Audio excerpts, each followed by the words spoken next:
welcome to the BiG Scuba Podcast. Thanks for downloading. Time to get on board and let's go diving. Mind those ropes. Hello everyone, welcome back to the BiG Scuba Podcast. My name is Ian. I am one of the co-hosts of this podcast, and with me is... Hello, my name is Gemma. Welcome to the BiG Scuba Podcast. Welcome everyone, and we're all gathered again to talk about diving and all the fun things that go on underwater. And right from the top, let me tell you, these podcasts are sponsored by the lovely people at Narked at 90, because their service is beyond technical, and we had the pleasure of popping up to see them a couple of weeks ago and recording a podcast, which had a natter over a cup of coffee and chatted. 2 hours we were chatting away, weren't we? And I was looking at the gigs of video, and wow, nearly 80 odd gigs of recorded.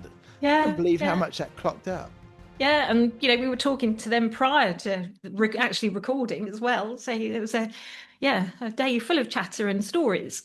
Yeah, so Narked at 90 are on talking about various things back in the day of like going diving with rebreather kits and diving on stuff that they know they're going to break, and taking down a set of spanners with them. And Brent chats, and I've never heard of this, as a new one on me, diving on neon gas.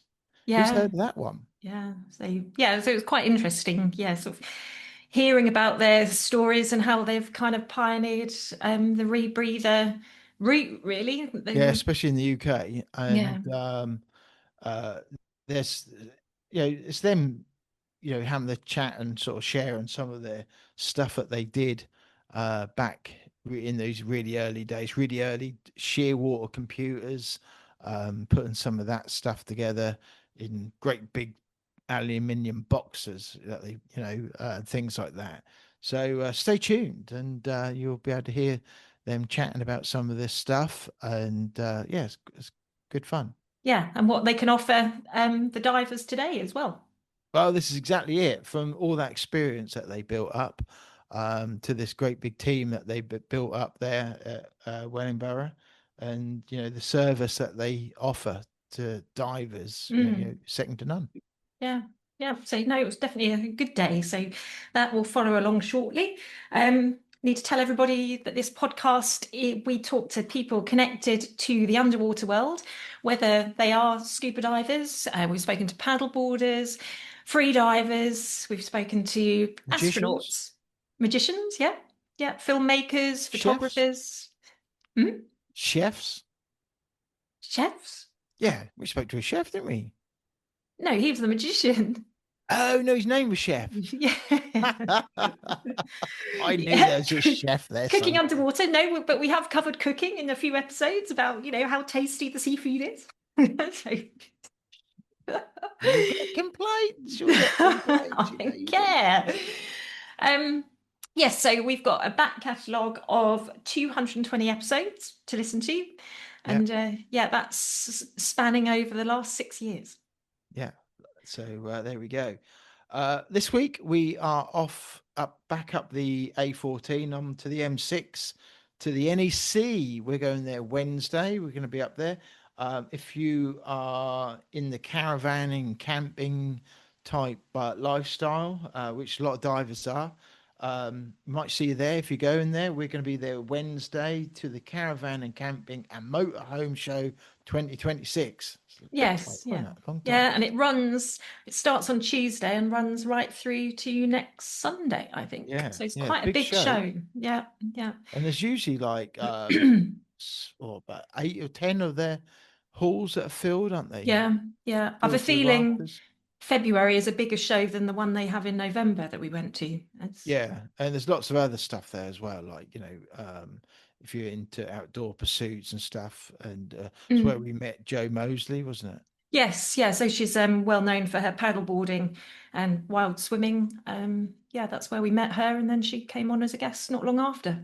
Yeah, we're catching up with a few brands that we've been chatting to, so that'd be good to get meet and greet and catch up with some people. And you never know who you meet at these shows, do you? No. So go with an open mind and see what the day brings. So if you're there and you do see us, come say hello and we'll give you a shout out. Yeah.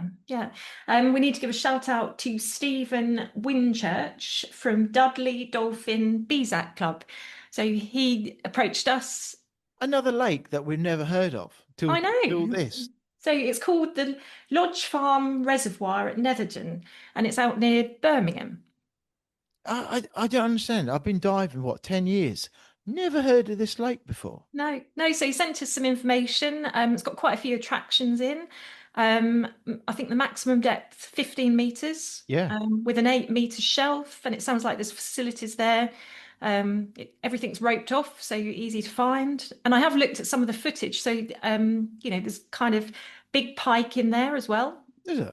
All right. So I think we're gonna go and have a look anyway, aren't we? And yeah, definitely. see what it's all about. Yeah, and it's so look them up.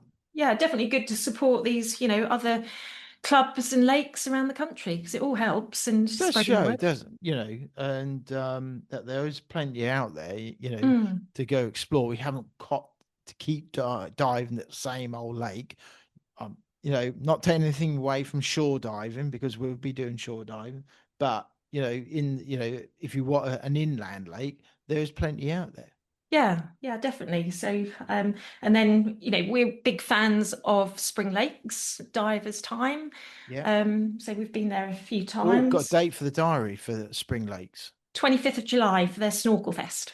Yeah, I think, is Andy doing his thing again?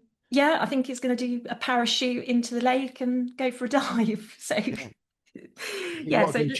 You want to go check his rock? Yeah, Andy Talbot's rock. We've seen it. Yeah, it's there. We've touched it. Have you now? So yeah, that's the 25th of July. So we'll definitely be going along and which is just before we go to the farms as well. Actually, yeah. So July is really busy. Yeah. Another Lundy Diving. They're now promoting their swim with seals season. Girls only. Yeah, which is good. So, is that allowed? Girls only? Yeah. Is it? I thought we've got to be open and all that. Be an honorary girl. Yeah, but there's it's just grown and grown, Lundy Diving, and the swimming with seals is just another boat. Yeah, and I did see they'd posted yesterday or the day before, they're promoting about young fishermen as well. There's an association, so they go. It was mostly southern based, so Ilfracombe, Looe, Penzance Way, but it was all about these youngsters that are working on boats or got their own boats, and because again, it's an industry that needs a bit more support. Definitely, yeah. Anything that supports UK industry, especially in the fishing industry, which is even tougher, isn't it? And for youngsters getting started in that, it's a bit like farming, isn't it? Getting started in farming or getting started in fishing is tough. Yeah, it was quite interesting. There was father with 2 sons, and there was even a really young chap and got his own boat, little boat, but really, you got to start somewhere, ain't you? Yeah, so give them a look and follow, and it's all interesting stuff. Yeah. That's brilliant. Well, congratulations to Oliver Meaden as well. He's now been appointed the Southern Regional Coaching to the Southern Regional Coaching team. So well done to him. That's BIGSCUBA, isn't it? Yeah, BIGSCUBA. Yeah, sorry, yeah. So and Fourth Element have got a competition on, but do check the date. I'm not sure whenever you listen to this, it might obviously be at some time in the future. So do check. But at the moment of recording, they've got a competition on. Yes, and it's to win a wetsuit, brand new wetsuit they've brought out, and also some additional things like fins and masks so you can get completely kitted out. So you've just got to put your email, telephone number on their or sign up to their newsletter to actually be entered. Yeah. Just going to go back to that dive site, that one that we were talking about. So Dudley Dolphins, I'm not sure we gave the website address off. So if you have a look at that, it's Dudley Dolphins, BIGSCUBA.com. Yeah, I'll look them up. Put the link in the show notes as well. And we've also found out there's another dive show. Yeah, going on next week. So this is the European Dive Show running from the 20th to 22nd of February in Milan while the Olympics is going on, which is pretty cool. Yeah, so it'll be interesting. Have a look at their website and see who's Website details is EUDISHOW.EU.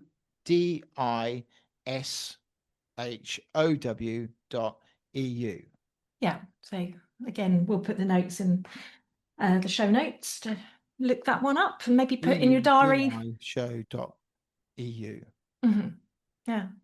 And talking of shows, we've got the UK Go Diving show coming up at it's 28th of Feb and the 1st of March, which will be look forward to that. Attending. Yes, so if you get that, be nice to meet some familiar faces and hopefully see some new faces. We've asked that we can gate crash Narked at 90. He'll be on. Who are there? They got a stand again this year at 530. Yeah. So look them up. Make sure you go see John and Brent and the team. We might be there as well with a bit of luck on the stand occasionally during the day. Yes, and we're running a competition as well. Yes. Oh yeah, competition. Yeah, which we'll be releasing details about shortly. Yes. Yeah. Yeah. So I think that's it. We haven't been diving, but no, I need to go get my regs, my cylinders in as well. That's been done. I did say to Honey about actually going for a dive, and she just had her hair done, and she sort of looked at me, looked outside, and went, "Can we leave it another week?" I said, "Yeah, if you want." Yeah, but well, it's just a reminder also to make sure your gear is all serviced and ready for your first dive of the season. Now's a good time. Yeah, so contact your local dive centres and make sure that you can get all your kit serviced and send your dry suits away for a service. Yeah. A lot of these dry suits, especially if you've got a new one, you need to keep them serviced, keep the warranties up, like most of these things. So regs, BCD, dry suit. Dive computers, which is one of our conversations with Narked at 90. They are a service centre for all dive computers, but some of the electronics are being discontinued by the big electronic manufacturers. So it is even more important to get your dive computers serviced regularly, just so that they're well maintained. Send mine in, and well, actually, it might leave mine up there when we go to the show because mine's never been done. So it's up to date with software, with the firmware. That's all up to date, but it's never actually been serviced and what have you. So that needs to, that's well overdue. Yeah, and that's another good point, just to make sure you keep up to date with the firmware, software. If there's any new updates that come out, just turn it on and or go onto the Shearwater Ratio websites just to see if there's any updates that you need to that apply to your dive computer. Yeah. So I think that kind of covers everything, really, doesn't it? In regards to news and what's kind of going on. We recorded another podcast in the week with Will Appleyard and Muria. So that was about a film they'd made that was entered into the Lisbon Ocean Film Festival called The Voices of the Pura Vida. Yeah. So that's going to be another podcast coming out in a few weeks' time. Yeah, so that was nice catching up with those guys and having a chat about filming and things like that, and especially if you're into underwater photography and video work, so you might find that one more interesting. So that'd be good. Yeah, and Will had been on as a previous guest when he was talking about Wild and Temperate Seas, a book he'd written about UK diving. Yeah, and he's got 2 or 3 books. He's got UK diving, hasn't he? Dorset diving, but it's out of print at the moment. Yeah. I did take a note actually. Dorset diving. Where are we? But Wild and Temperate Seas is a really good book. Because Dorset dives and Discover UK diving. So all out there. But as Gemma said, that the Dorset dives is out of print at the moment. Yeah, but hopefully he'll get that reissued and refreshed and it'll be out there again. I'll put a link to our Amazon bookstore, so where you can find all these books as well. So there might be some there that make good presents and gifts and sort of birthdays coming up. Well, I was going to say Valentine's, but just missed that one. Yes, day after. Yeah, but there we go. We hope you had a good Valentine's Day. Yeah, both. Oh no, I better not say that. What? Well, I was just going to say something about Valentine's and being in a rubber suit. It's what divers do, isn't it? That's how they like to spend Valentine's, isn't it? Is that how they want to spend it? Yeah, dressed up. Moving on swiftly. So this is our recording with John and Brent. Yeah, so this is episode 221 now, and our recording on site at Narked 90 with Brent Hudson and John Routley.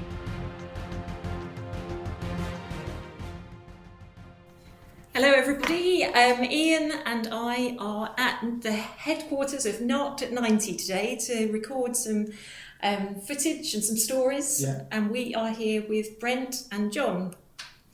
So if you'd like to introduce yourselves briefly and just give us a bit about each of yourselves. Hi, I'm John Routley, founder of Narked at 90 and general dog spotty.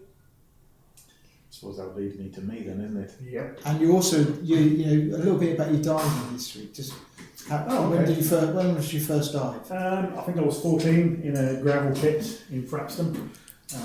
Luckily enough, I've dived all over the world and all around the UK. So I've been there and done it really with diving now. Yeah. Very lucky to have done what I've done. So I'm Brent Hudson, the other founder of Narked at 90.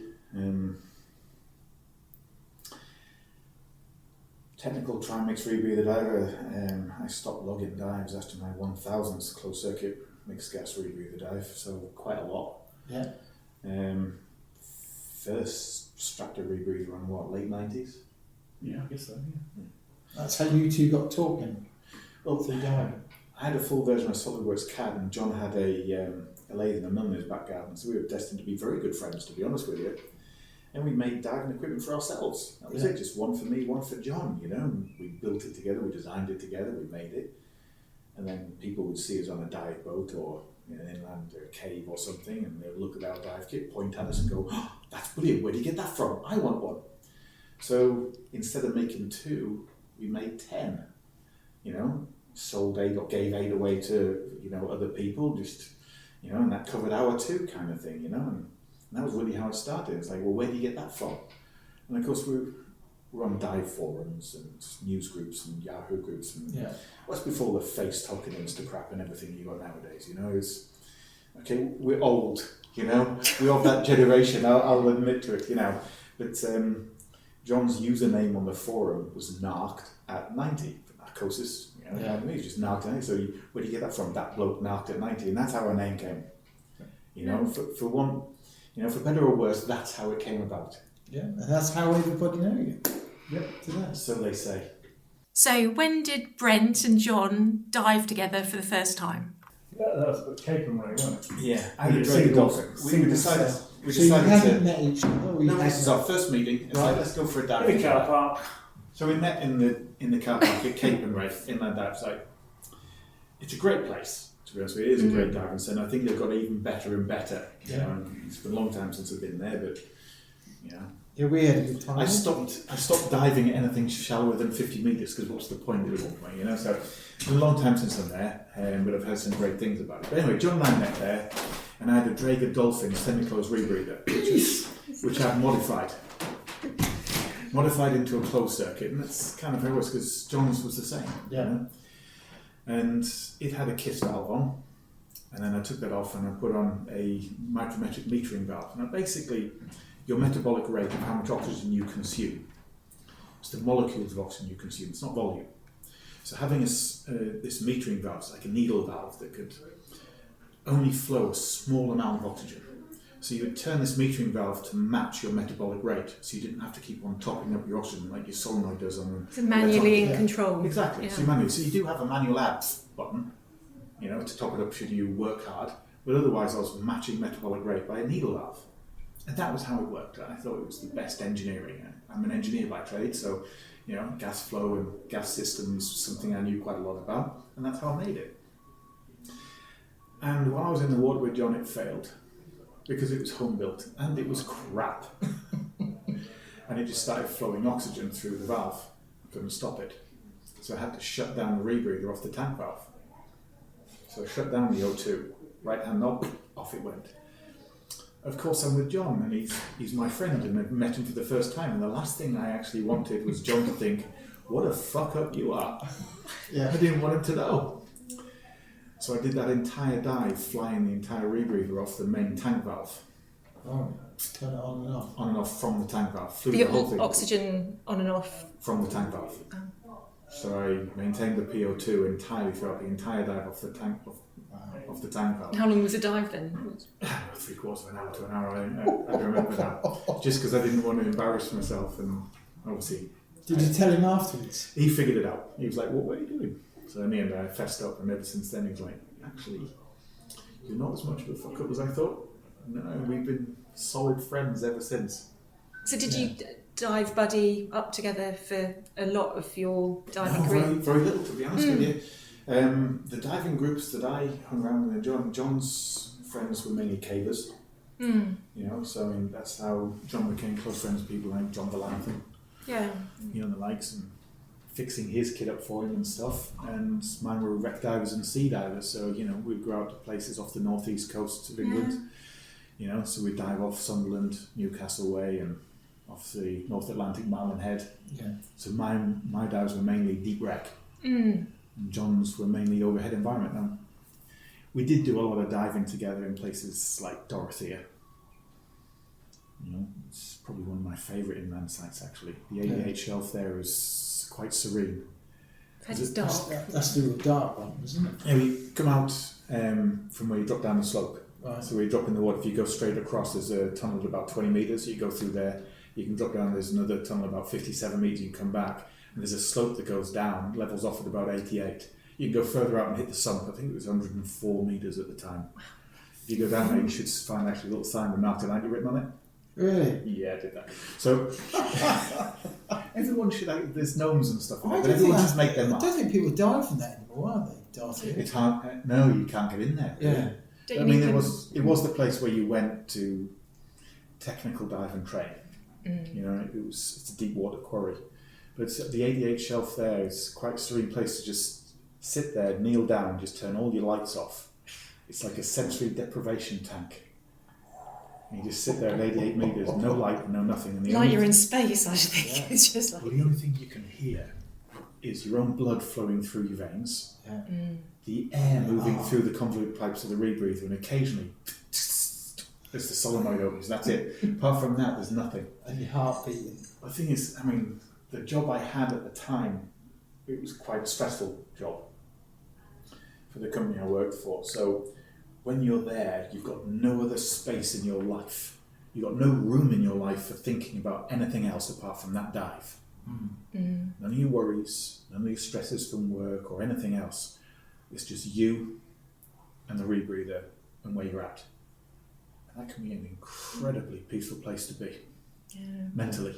Yeah. It separates you and just gives you that moment of calm you need. And so many people say that, don't they? When we say, what does being underwater mean? And it is just turning off and focusing. You have no room in your brain to think about anything else but what's in front of you. No complacent thoughts. The equipment, is it functioning? Your PO2, your depth, your decompression, your equipment, the wreck or the reef that you're on. You've got no room in your life except for what you're doing at that moment. And that can be somewhat refreshing. Yeah. It can change your perception. It can be that relief that you needed. These things, phones, they steal it, don't they? They steal you that sort of time away from Just have downtime for That's why it's good having, it is time away from your phones and things like that. Hence why we all like diving. I'm afraid that I'm prejudiced because, I'm in my 50s now. And I find worried that I'm prejudiced against the phones and the social media because you do disconnect from life. Yeah. But is it, when you think about it, or is it just that it's a new world and we should embrace it? So it is a new world, but Narked at 90 did start with forums and comments from people and that communication. So tell us more about that. So in the early days, we were active on the forums, but in the twilight years of the forums, there were a lot of people who were evangelical about their arguments over the safety of equipment. And instead of contributing proactively and being a positive influence on safety by arguing or condoning practices which would help, they focused on the negative and they attacked manufacturers, and they made it difficult for anybody to really innovate without the worry of that negative publicity and the arguments and bun fights on the internet from keyboard warriors. And John and I decided we'd had enough. So we decided to withdraw from the forums in that way, because that's not what we were about. We weren't there to wave a flag or to argue or to debate that. If a rebreather was not as safe as others, so what? Let's make something that makes it safer and move on. But, to get involved in those more and more politics, more and more people using the forums as commercial hammer. Yeah. There's some bad actors out there. But that's also quite a good thing as well, because I think with that, the positive part of it is it debate help encourages ideas, doesn't it? It did at first. Yeah, I think the forums they go through a life progression.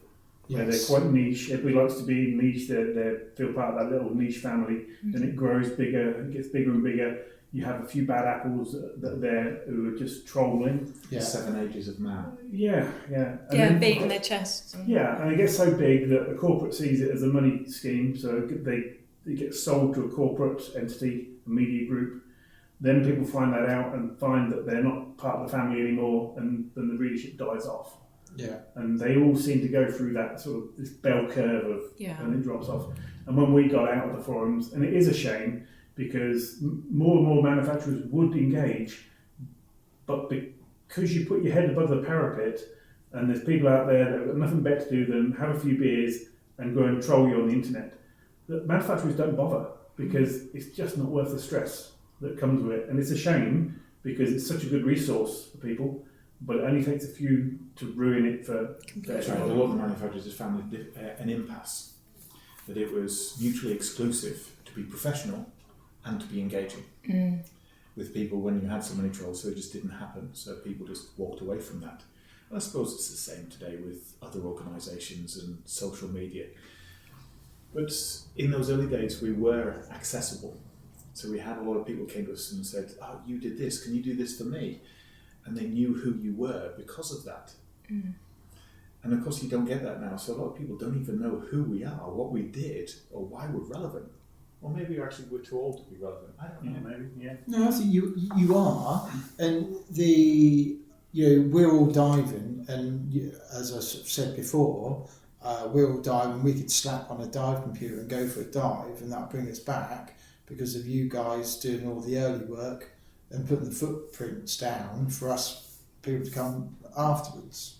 Yeah, kind of. I mean, it has been an ethos. You do sort of forget. I mean, how big a footprint we do have. I found some old folders here in a box the other day, and I was going through, and it's in the early days before we had CAD. I'd draw everything by hand. Yeah. In the good old days of pad and pencil, and I've got every drawing that's ever been. Even when Brent's CAD'd something, it's generally started with me sketching something first. And I've gone back for all these drawings for the last 25, 30 years of what I've done. I'm thinking, there's stuff in there, I don't even remember doing that, but it's definitely my drawing. And the amount of stuff that we've actually done and forgotten about. I mean, there's crates in the back of the factory here with all the old prototypes of things that we've made. And Brent's saying, you really stop, you collect everything. He's a hoarder. Yeah, I'm a hoarder with boxes with labels on. Yeah, because he's labelled everything. It's you're saying about what we've done in the past. In the early days, we had such a strong ethos because we did not like people who copied, and it was something that was always been a mainstay, and we put it there that copying skips understanding. Right. If all you do is copy something, you just repurpose the layer from underneath, but you never understand how you got there. So the moment a product was copied, we just stopped doing it. And there's a lot of products that could have been invested in, that we could have taken to the next level and created something amazing. But we brought a product out, people saw that as being superb, then they copied it, did it cheaper, and took away any incentive to put R&D money into the next level, and we'll walk away. The self-checker was big, and we won all the awards for this test machine, and then a couple of copycats come out, not particularly cheaper, but for you're already in a very niche part of the market. Now, if you're sharing that really niche bit of market with 3 other companies now, there's no development. So what I actually did was stop the development for everybody, and now those companies have failed and haven't got that product anymore. But what they actually did do was kill the market and the development that we was putting in. We still make it. We'll always make it because it's a really good safety piece of equipment. But there's no money for taking it to another level. Because it's doing a good job now. It's doing a good job, but it's when people they feel there's a big market out there, when actually they don't realise how niche and how specialist and how small a market it really is. It is niche, isn't it? Very niche. And that's the one thing we've found. And when you look at the amount of people that go play football, watch football, support football on a Saturday, compared to the UK diving of people who go diving on a Saturday, it's tiny in comparison.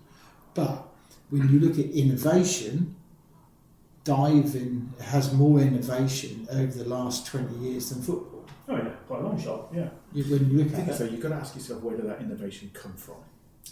Now, as a commercial entity, if you were to look at the diving equipment sphere of influence, if you will, and you say, okay, so you want to develop a new product, bring it to market, make a profit margin out of that, and you look at the return of investment in that. If you look at the return of investment, it doesn't work. If you look at all of the major developments that have been new when you talk about diving equipment, and what you actually find is that it didn't come from that kind of way of working. Now, I'm going to talk about, for example, Shearwater is a very good example. Now, there are some amazing dive computers on the market. The Halcyon dive computer, the Ratio dive computer, they are phenomenal piece of kit. But I just want to talk about history of this one because we were there at the very beginning. Bruce Partridge, who was the founder and the inventor of that particular product, he was a diver and he made one for himself. He wrote the code for himself. And it was a box about the size of a house brick that was strapped to his chest in a stainless steel box. Exactly about the size of that mic box you got on the table here. Your audio interface, about that size. And he made it because he had a passion for it. And he had a need for it as well. Exactly. So that development came with his own personal expense and his own personal time. But this is the very same reason that a lot of these things happen. If you look at it from a commercial point of view and you say, I've got an idea. We're going to develop a product. And here's what we're going to do. We're going to get some of the most foremost experts in software development and hardware development throughout the world. And what we're going to do is we're going to get those people to give their time up for free to help us develop this from all over the world. I mean, we're talking about foremost experts from people like Google and Microsoft, the people who write the code for these companies, invent it. We're going to get them to help out for free, and we're going to develop a product. Then what we're going to do is we're going to create this product which is almost unhackable. We're going to create an operating system. And then we're going to give it away for free. You would think I was mental, wouldn't you? Okay, that's Linux. You look at things like Wikipedia. Why do people contribute to Wikipedia and to these kind of platforms for free? Because it's about mastery. We have a need to be good. Why do you play an instrument? Why do you even go scuba diving? Unless it's for a career, unless you're a commercial diver, in which case you're nuts, or a defence diver, in which case you're nuts. Well, yeah, from the people we've met, that's true. You do it because you want to be better. It's like playing an instrument, it's like playing football. It's a mastery. The other thing we crave is self-direction. To be able to decide on this route we want to take in order to get to where we want to be. And the last thing we need is a purpose. And that's what Narked was for us. Yeah. So we created products because of mastery. We wanted to be good. Now, the kind of diving that John and I did isn't the kind of diving that the majority of people in the world see. So those people who aren't scuba divers, who aren't part of your audience, who sit there at home and watching television and they watch Gogglebox and they have a Discovery Channel come on, they see diving on telly and they see pretty fishes or wrecks and stuff like that, and they go on holiday and they see the people in the pool doing their first diving experience with their tank on their back and think, oh, isn't that amazing? That isn't that kind of diving. I'm talking about the kind of diving where my kit weighed over 100 kilos. I weighed it. What I was wearing on my back, physically carrying as I walked to the back of the boat or went into that cave, was 100 kilos of equipment. You should have weighed it when you came out of the water. I didn't want to do that. The back of the boat, on the lift, and as you broke the water, my legs have buckled with the sheer amount of weight. So that dry suit can be quite heavy when it's wet. Yeah. So you're talking about a rebreather, and obviously you do have a certain amount of lead because I'm not fit and not healthy, and I'm not as lean as some people who can get away with. But I've got a rebreather which has got dead space and air spaces in it.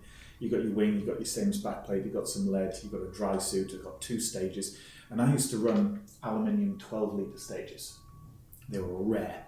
I mean, I'm talking hen's teeth kind of rare. 230 bar, 12-litre alleys. Perfect buoyancy, Plus, of course, the rebreather had its oxygen diluent on there. Plus, you'd have suit gas and torches, torch batteries. And then, of course, there's the necessary lift gas for my bags. Why I don't know. I hate to say that I have lift gas. The dedicated tank for lift gas. With your hammer and chisel set and crowbar. Yeah. Okay. Let's move on from that. I'm gonna get the. That brass will take a bit of polishing. I was rescuing it from the deep. Of course. Bringing it up for other people to admire and to know that. But I'll get into the stuff about the wrecks and the brass and the social history stuff in a minute. But of course, you look at that kind of kit, and it's not the kind of kit that you just buy from your local scuba dive shop. No. And of course, it wasn't commercially available in the early days. How old were you when you first dived, John? I started diving when I was 14 with BSAC. So early 80s. You old bastard. Yeah, I was a young kid. He was a little bastard. Yeah. Actually, John was 6 months younger than me, so you're not going to You're say that. He's just a youngster then. He is, isn't he? Yeah, I'm actually the old one, much to my mind. But with the snapper. you're talking about a lot of years of diving, and when rebreathers first became commercially viable, when they became mainstream for those technical outreach divers, you're talking about the late 90s, really. Yeah. And hell, we just found an old 990 magazine in my dry suit bag this morning. Yeah, I've already been flicking through a really old magazine in his old dry suit bag. Yeah, that's about 990. Used to be a brilliant magazine. It was version. It was episode 2. Wow. Yeah, I'm sure you know it's kind of thing that'll take you back. But you didn't buy that kind of dive equipment in a shop. Mm. So what did you do? Well, you had to make it or modify it. And just like people are into classic cars and classic motorcycles and stuff, and you feckle, you got to tinker. You do. You tinker. You got a vice and tools and stuff. Well, we were the same.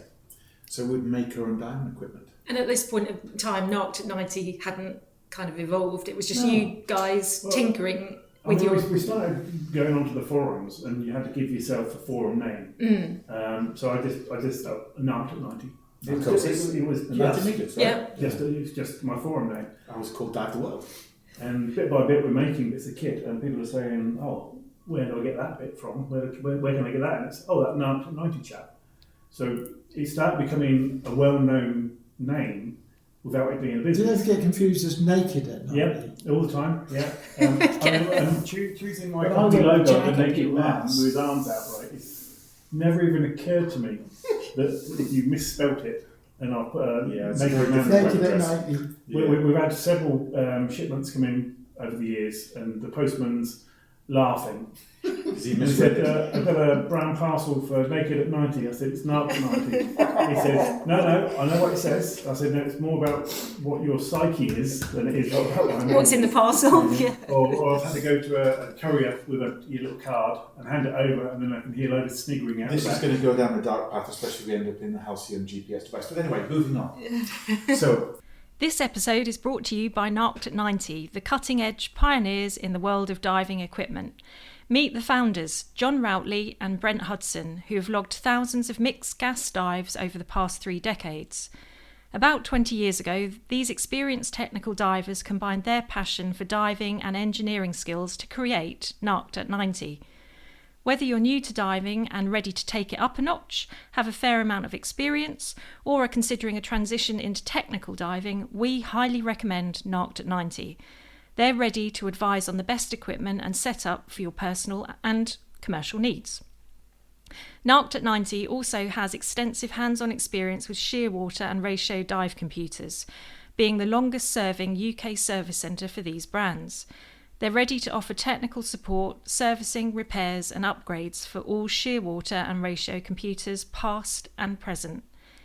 In addition to shearwater and ratio, Narked at 90 stocks and supports many other brands such as DiveSoft, JJCCR, Hollis, Revo and Kiss rebreathers. The diving community is always enthusiastic about Narked at 90 and it's easy to see why. Here are just a few reasons. Full head servicing for rebreathers from various manufacturers, bespoke cable assemblies, advice on specific fitting requirements, suggestions and guidance for home builds, computer laser cutting and engraving, CNC milling and turning, pressure testing to simulate 400-metre dives. We're thrilled to partner with Narked at 90, a company that has ignited so much passion for diving and has been incredibly supportive and innovative in producing and selling dive equipment. Visit narkedat90.com to see why they're a renowned name in diving. Stay updated on their insights and offers by following them on social media. Just search for Narked at 90 on Facebook, Twitter and Instagram and hit that follow button.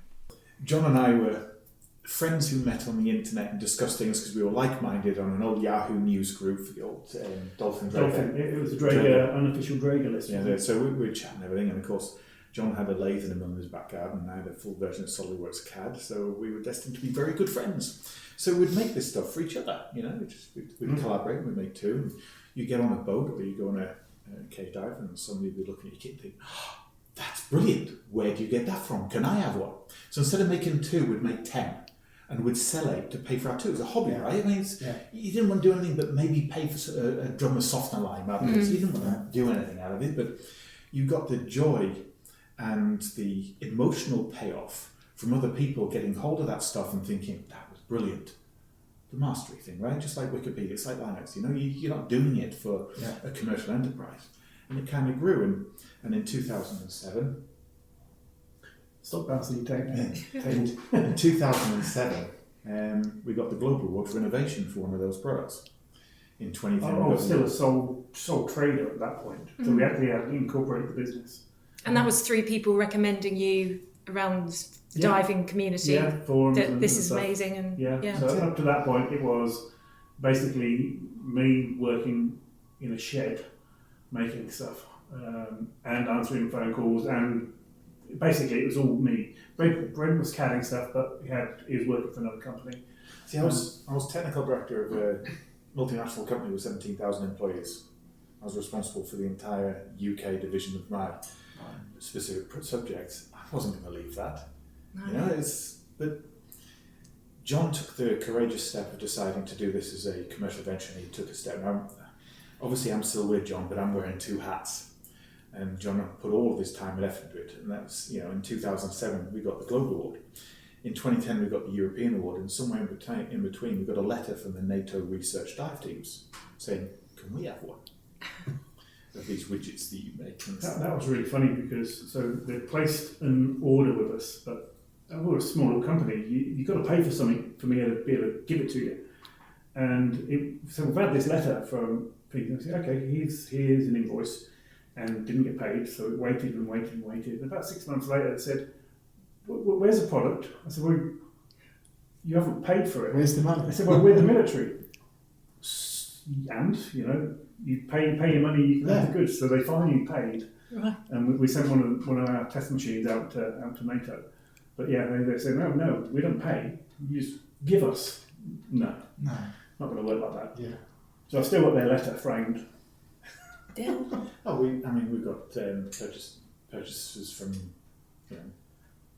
That was strange. That time, when we got the NATO order, I was still running the business from my garage at the time, and I thought, has NATO not actually Googled my address to see I'm in a cul-de-sac? Might have. It's been shocking to see that people from those small beginnings were making such an impact. Yeah, and from that initial NATO order, you obviously went into more military. Well, the more military stuff came later, and I'll explain how that happened. John just rang me up one day and said, we just had an order from Buckingham Palace. Yeah, I shipped the rebreather equipment to the palace. I'm thinking maybe it's one of the princes. Yeah. I have no idea who it was. We'll never know. To the palace. Yeah, we'll never know. Wow. But anyway, so it just kind of grew that way. And in October 2011, I decided to leave my employ, and my whole plan was to join John, and we just do it forever and make our hobby then our career, and that's kind of how it developed. And now, as far as the defence applications, we've made a lot of diving equipment in the background people don't know about. Yeah, people don't always see. They see a bit of a dive shop is what a lot of people will understand, but they don't realise the amount of technology that we're doing for other people in the background that never gets seen in civilian circles. Yeah.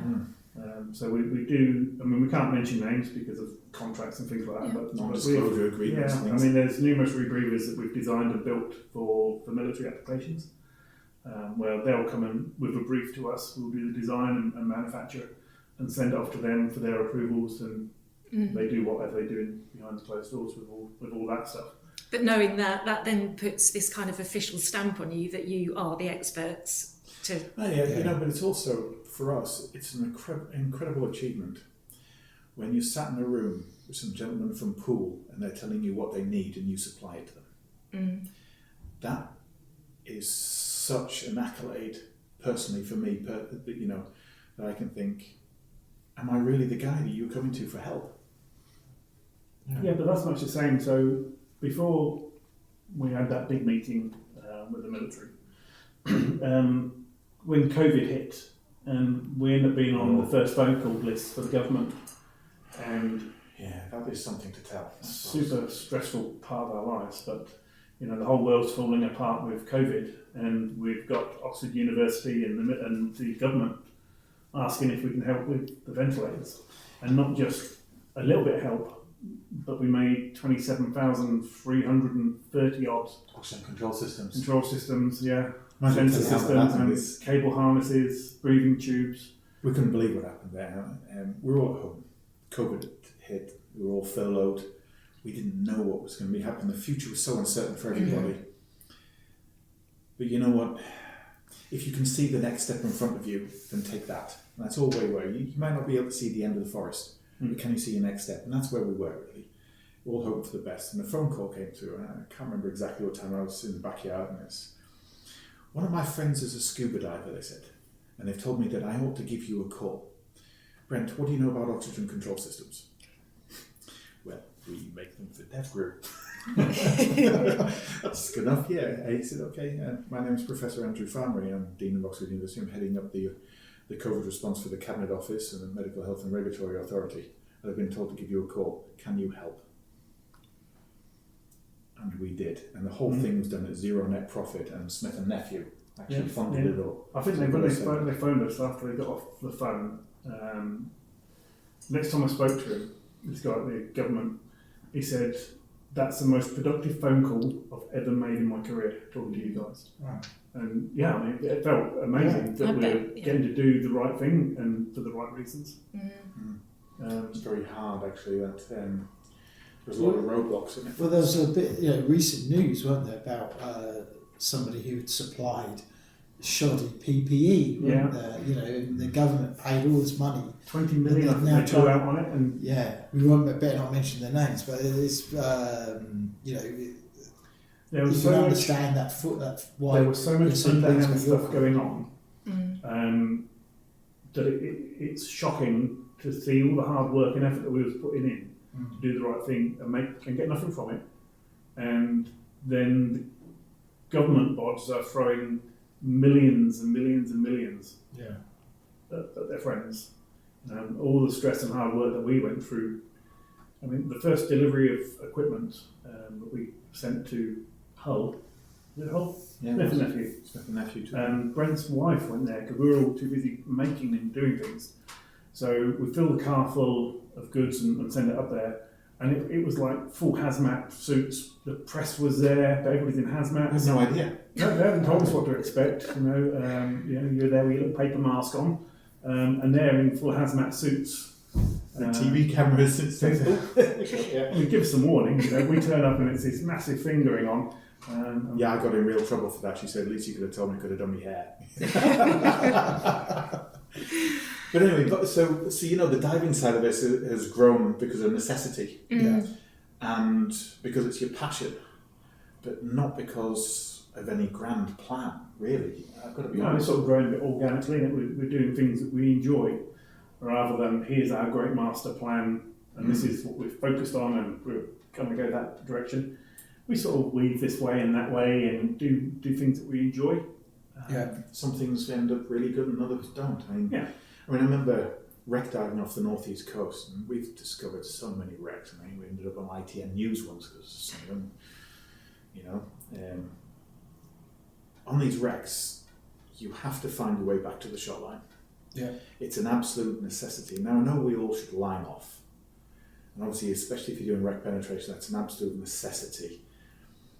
And there's plenty of stories that have come out recently where you hear from other people's mistakes and you should learn from them. Yeah. So I've got to give kudos to those people who have told their story, despite the fact that they know they've made mistakes, But we should do that, but we not always do that, and especially when it's a really nice dive, but getting back to that shot's important.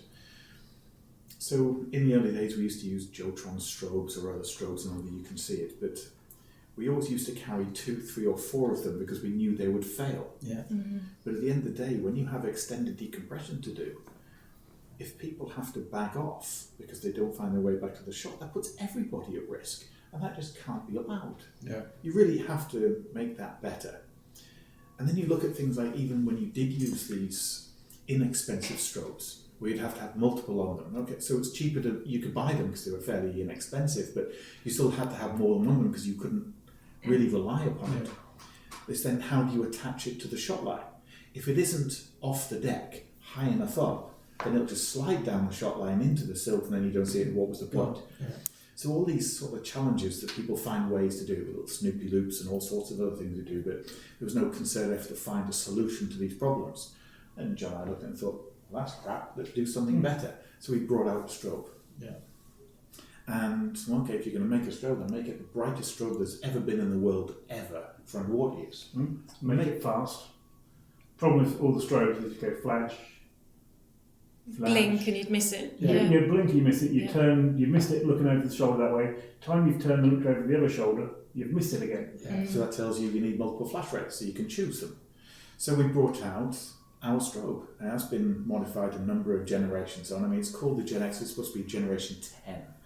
It isn't supposed to be Gen X. We coined this Gen X when we started the strobe project.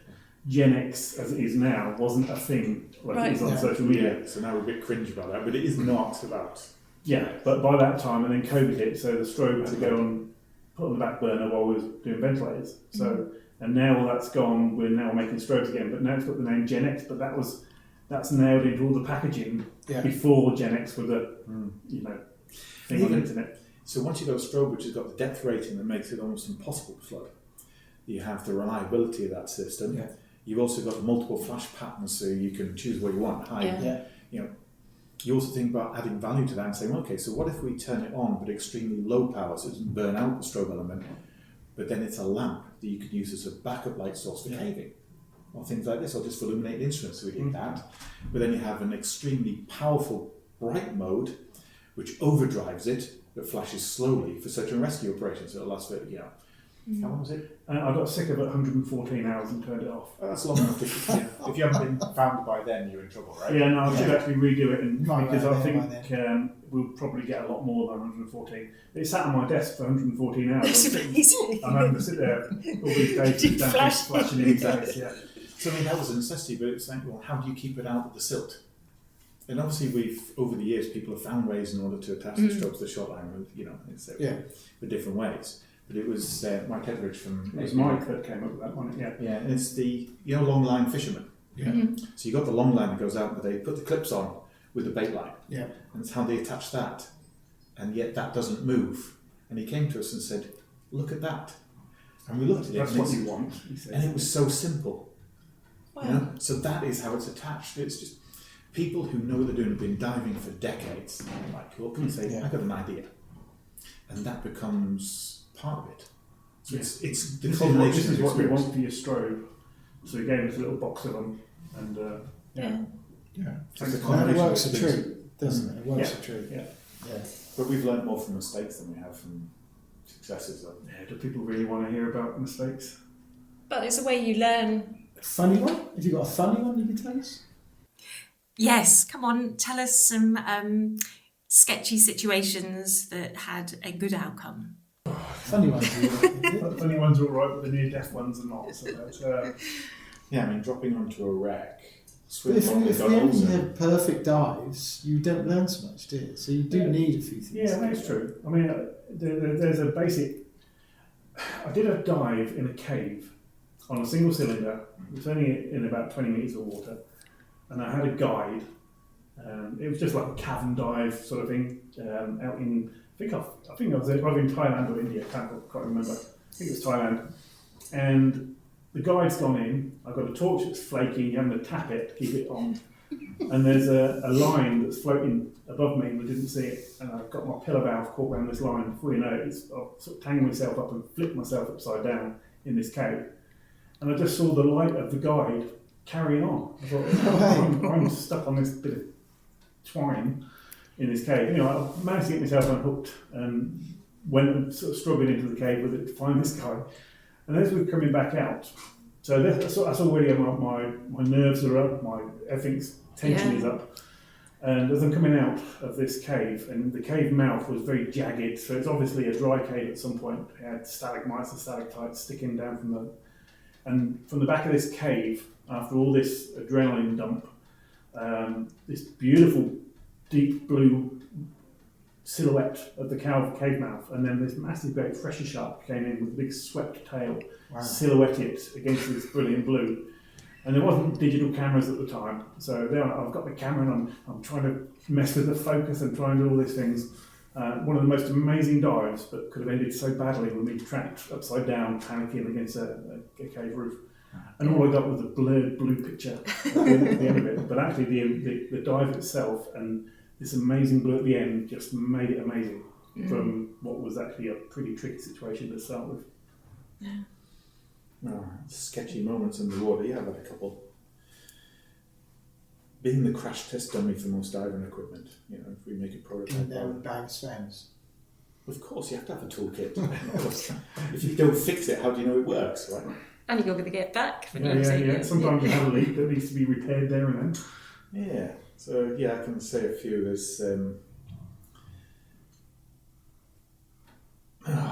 you know, I'm trying to think of the ones that I can actually say, because some of the stuff is so sketchy. You think, yeah, I shouldn't have done that. I can't tell people I did. Yeah, there's quite a bit of stuff where you think I really shouldn't have done that. That was just stupid. What on earth was I thinking?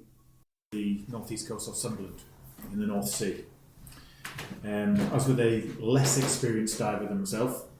It's always the case, and the most experienced always gets the... Yeah. So I was diving with somebody else. We dropped down at this wreck. I wasn't planning on a wreck penetration, so I didn't line off from the shot line. So tied off the shot line, sent up the anchor, tied in the waster, you know, it's the usual job.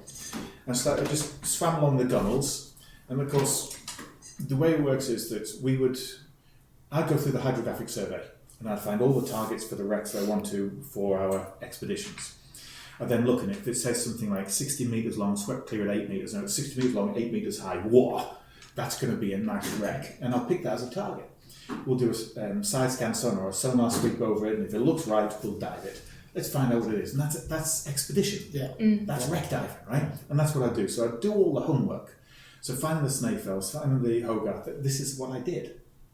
I found them because of putting in the homework in the hydrographic survey. So we dropped onto this wreck and it was pretty much intact.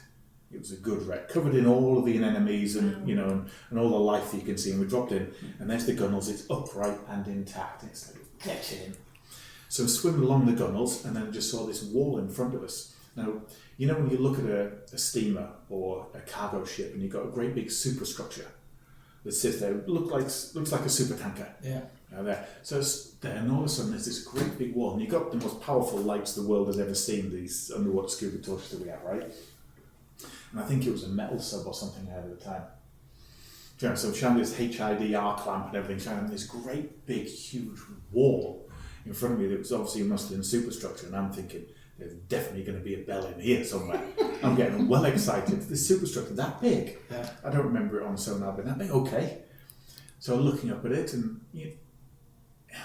looking at it thinking, that's not right. There's something wrong.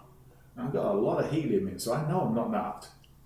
So either I'm having a stroke or there's something going on here, and I'm looking at this superstructure and it's breathing.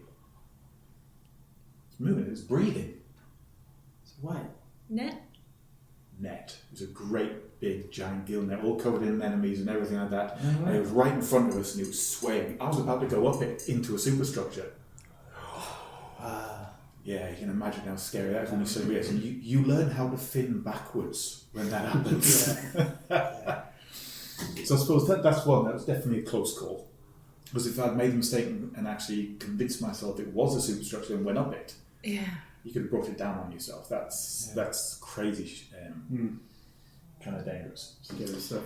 The first dive on the Deep Pursuit, supposed to be doing this test dive, shallow in the harbour and everything, just to test it out to get it wet for the first time. We didn't have time, so we're going to do it after. And of course I've been swapping bits over, and you take the head off and you take the O-ring out, swap it over and then put it back again, and I forgot an O-ring when I put it back. So I rigged my kit back for the dive because I wasn't going to test the Deep Pursuit, so I put it to one side and I left the O-ring on the Deep Pursuit instead of on the rebreather. So I assembled it without the main O-ring. I left it on the piece of kit I was swapping out with. Stupid mistake, but fine, I made it. Anyway, so we got to the wreck, skipper shot it, jumped in, got down to 57 metres, sat on the wreck, you do your checks, and there was bubbles coming out of my rebreather. That's not a good sign, right? Nope. Okay, so I did a few more checks and yep, definitely bubbles coming out of this thing. So I give the signal that I'm out of here and I go back up, and nobody else came with me because it's a good wreck dive, right? I'll be there. So I solo ascend from 57, got back on the boat, got straight back on the deck. There's only me and the skipper there, so I dumped my kit on the bench and crack it open straight away because I'm desperate to know what went wrong, and lift it out and I saw the O-ring was missing. I'm like, damn it. The skipper comes over and says, what's up? I said, I just filled up the O-ring. Pulled out the scrubber, it was dry. It was all caught in the water traps, so I got away with it kind of thing. The skipper says, it's a really, really long slack today. If you can get it fixed, you can get back in. Wow. Oh, really? And of course, I've basically got water in the electronics of this thing. But hey, guess what? I've got a spare set there.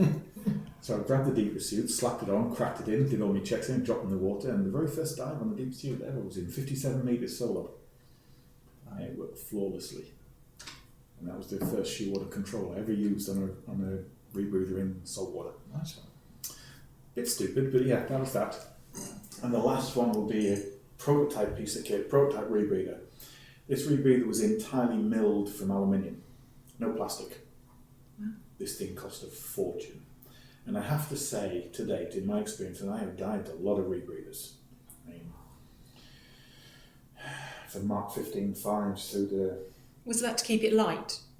No, it was just purely to be the best it could be. Purely the designer of this rebreather just went all out to have the most incredible rebreather that's ever been designed. And he designed it and he built it from billet aluminium, machined it out from one piece, the whole thing. It's called the Chameleon at the time. It was designed by a gentleman by the name of Michael Hearn. He never took it to market because he was a perfectionist and he never finished developing it I think it was pretty much the problem. There was always something he could do more to make it even better. And he never finished developing rather than just releasing it. But this rebreather is probably the best I've ever dived with any rebreather. From Mark 15.5s to anything, really. UT 240s? Yeah. All sorts of stuff. Yeah, the Underwater Technologies 240, that was wicked. Well, that's a whole another story, but anyway.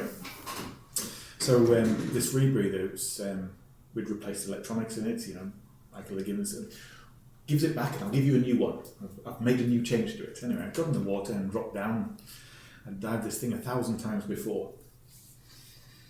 And I got to the bottom of the shot line. On the way down, obviously everything's compressing. Diluent's flushing in through the auto diluent valve. The gas is getting replaced in the loop very quickly with your trimix. So when you get down to the bottom, then you stabilise. I looked at my primary computer and all 3 PO2 readings were different. That's not a good sign. So I look at my secondary. All those are different. And different to the primary. So I check the head-up display. No, I've got 9 cell readings and they're all reading completely different. Oh dear. That's suboptimal, right? So you do a diluent flush straight away. Let's see which of these sensor readings is correct. You do a quick bit of mental calculations because you know what a diluent flush at that depth should actually read on your PO2, and none of them read correctly. No sensors reading correctly, no handsets reading correctly, and nothing matching. Okay. Here's the thing. I stopped logging dives at my 1,000th closed circuit trimix rebreather dive. Well, just stop logging them. You tend to get very much in sync with the equipment you design and build. Yeah. You know that your solenoid flows at 17 litres a minute when it's flat out, fully open at that interstage pressure. You know this because you designed it, you built it. You also know how much oxygen you metabolize. So you know how much can go in. So you know that on the flow rate of this solenoid, on the flow rate of that valve, I can put in, if I hold it open for 1 second, I know that is so much of a litre of oxygen. You know your metabolic rate is. So if I do a diluent flush and I want to bring that PO2 up to 1.3, and if I open the O2 valve for 1,000, 2,000, 3,000, 4,000, I know I'm between 1.15 and 1.45. Okay, so you do 5 or 6 fin strokes, and then you do another diluent flush, then you hit it again. From maximum operational depth, right up to 6 metres, I flew it manually based upon internal mental calculations for PO2, based upon flow rates of orifice and knowing what my diluent valve was. Breath by guess.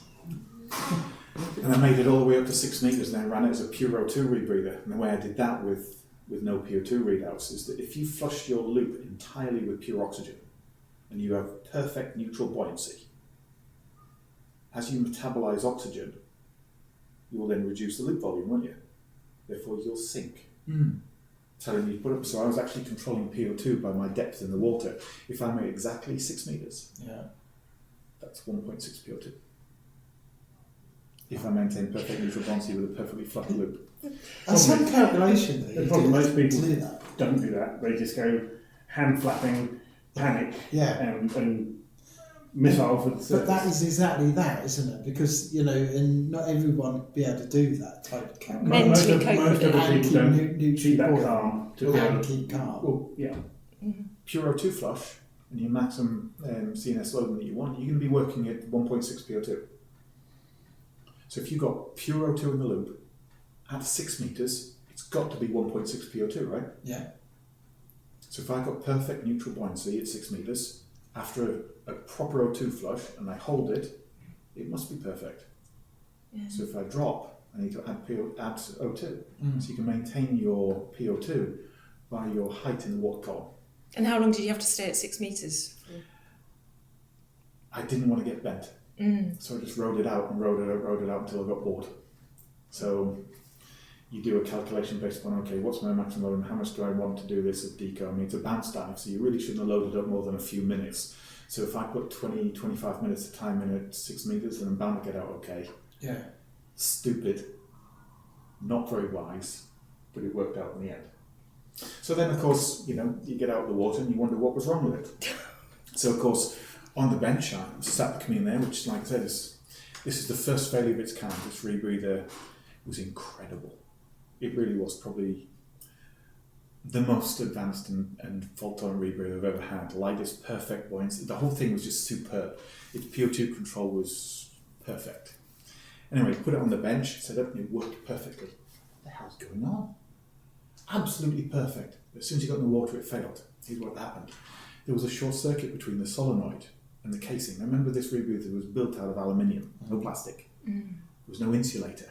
So when the solenoid control short-circuited, it's electronics, when it short-circuited, when it fired the solenoid, it put 7 volts on the solenoid, which then went into the water through the casing.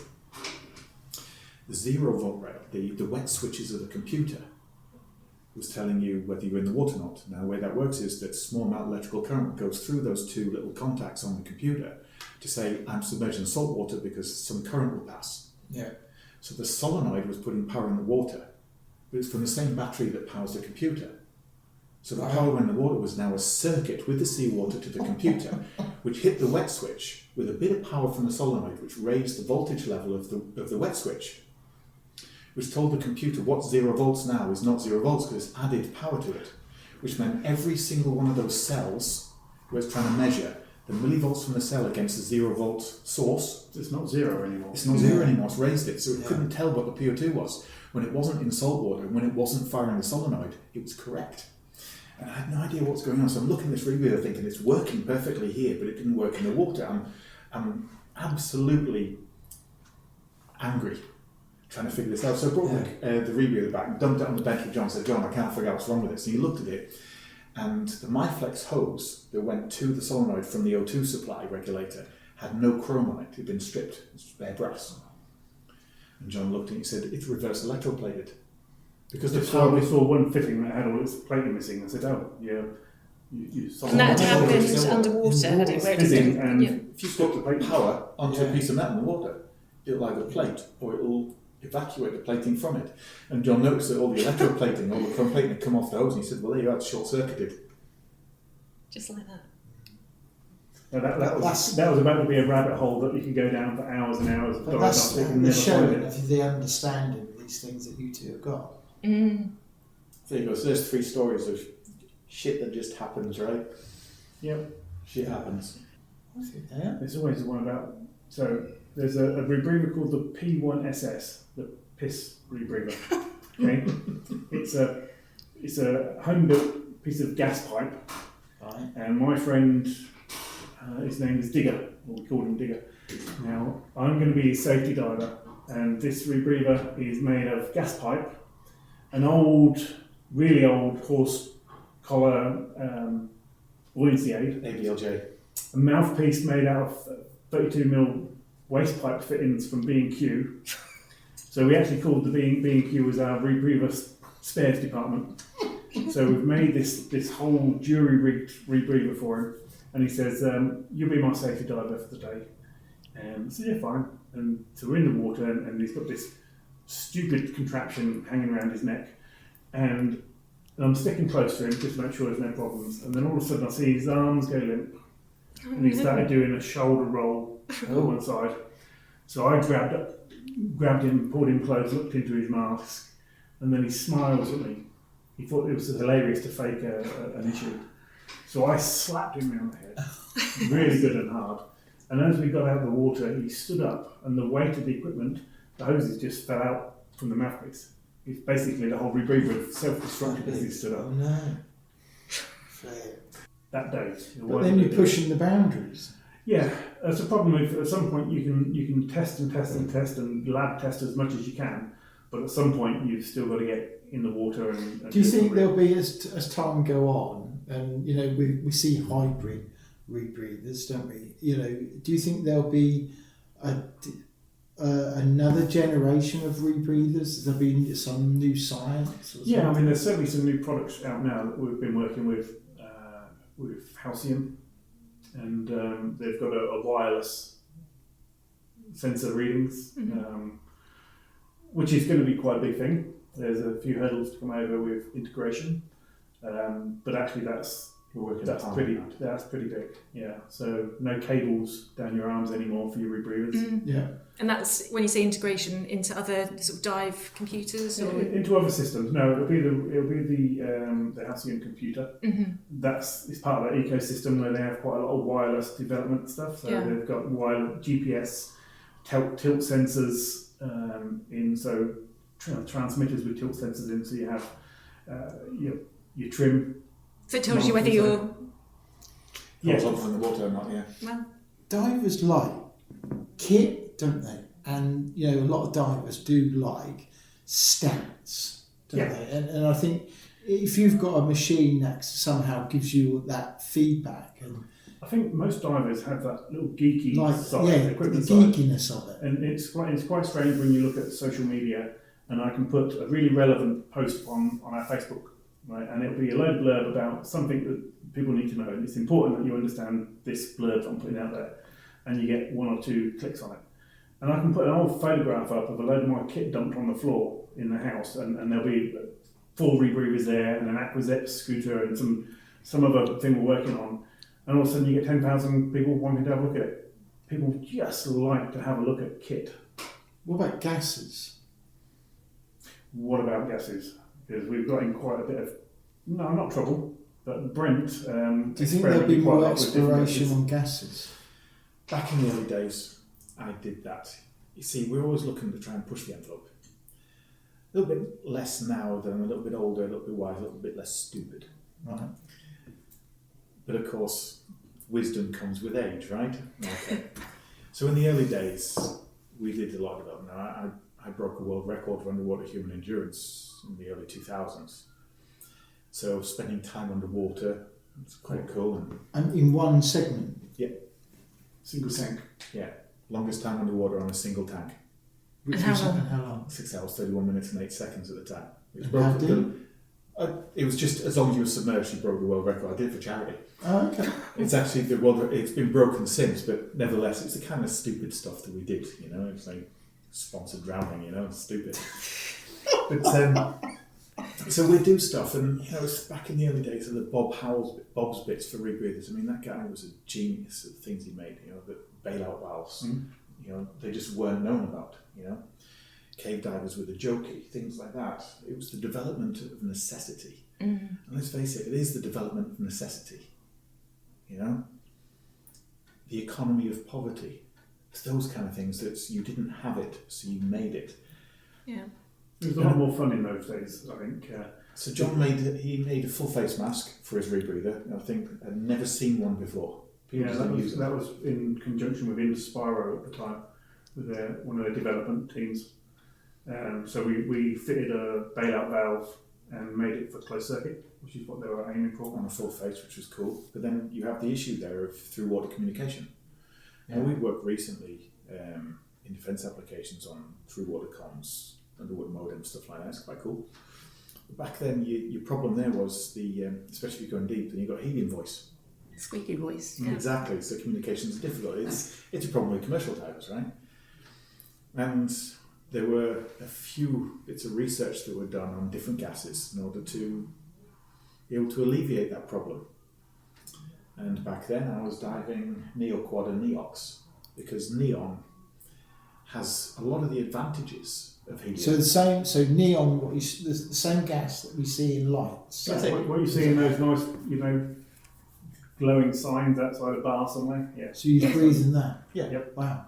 So Trimex plus neon, the neoquad, or just neon and oxygen, neox. But then you have the same molecule kind of size as nitrogen, so you don't have the squeaky voice, but the solubility similar to that offsets your issues with narcosis. Now, unfortunately, the gas is quite expensive. 2,000 quid a J cylinder at the time. Yeah. But that was then. I wonder what it'd be now. Grief, I don't know. But it's just okay. I had access, and it was worth a try. So with full face and comms, okay, it just led you on the next step, which is okay. How can we make comms work then?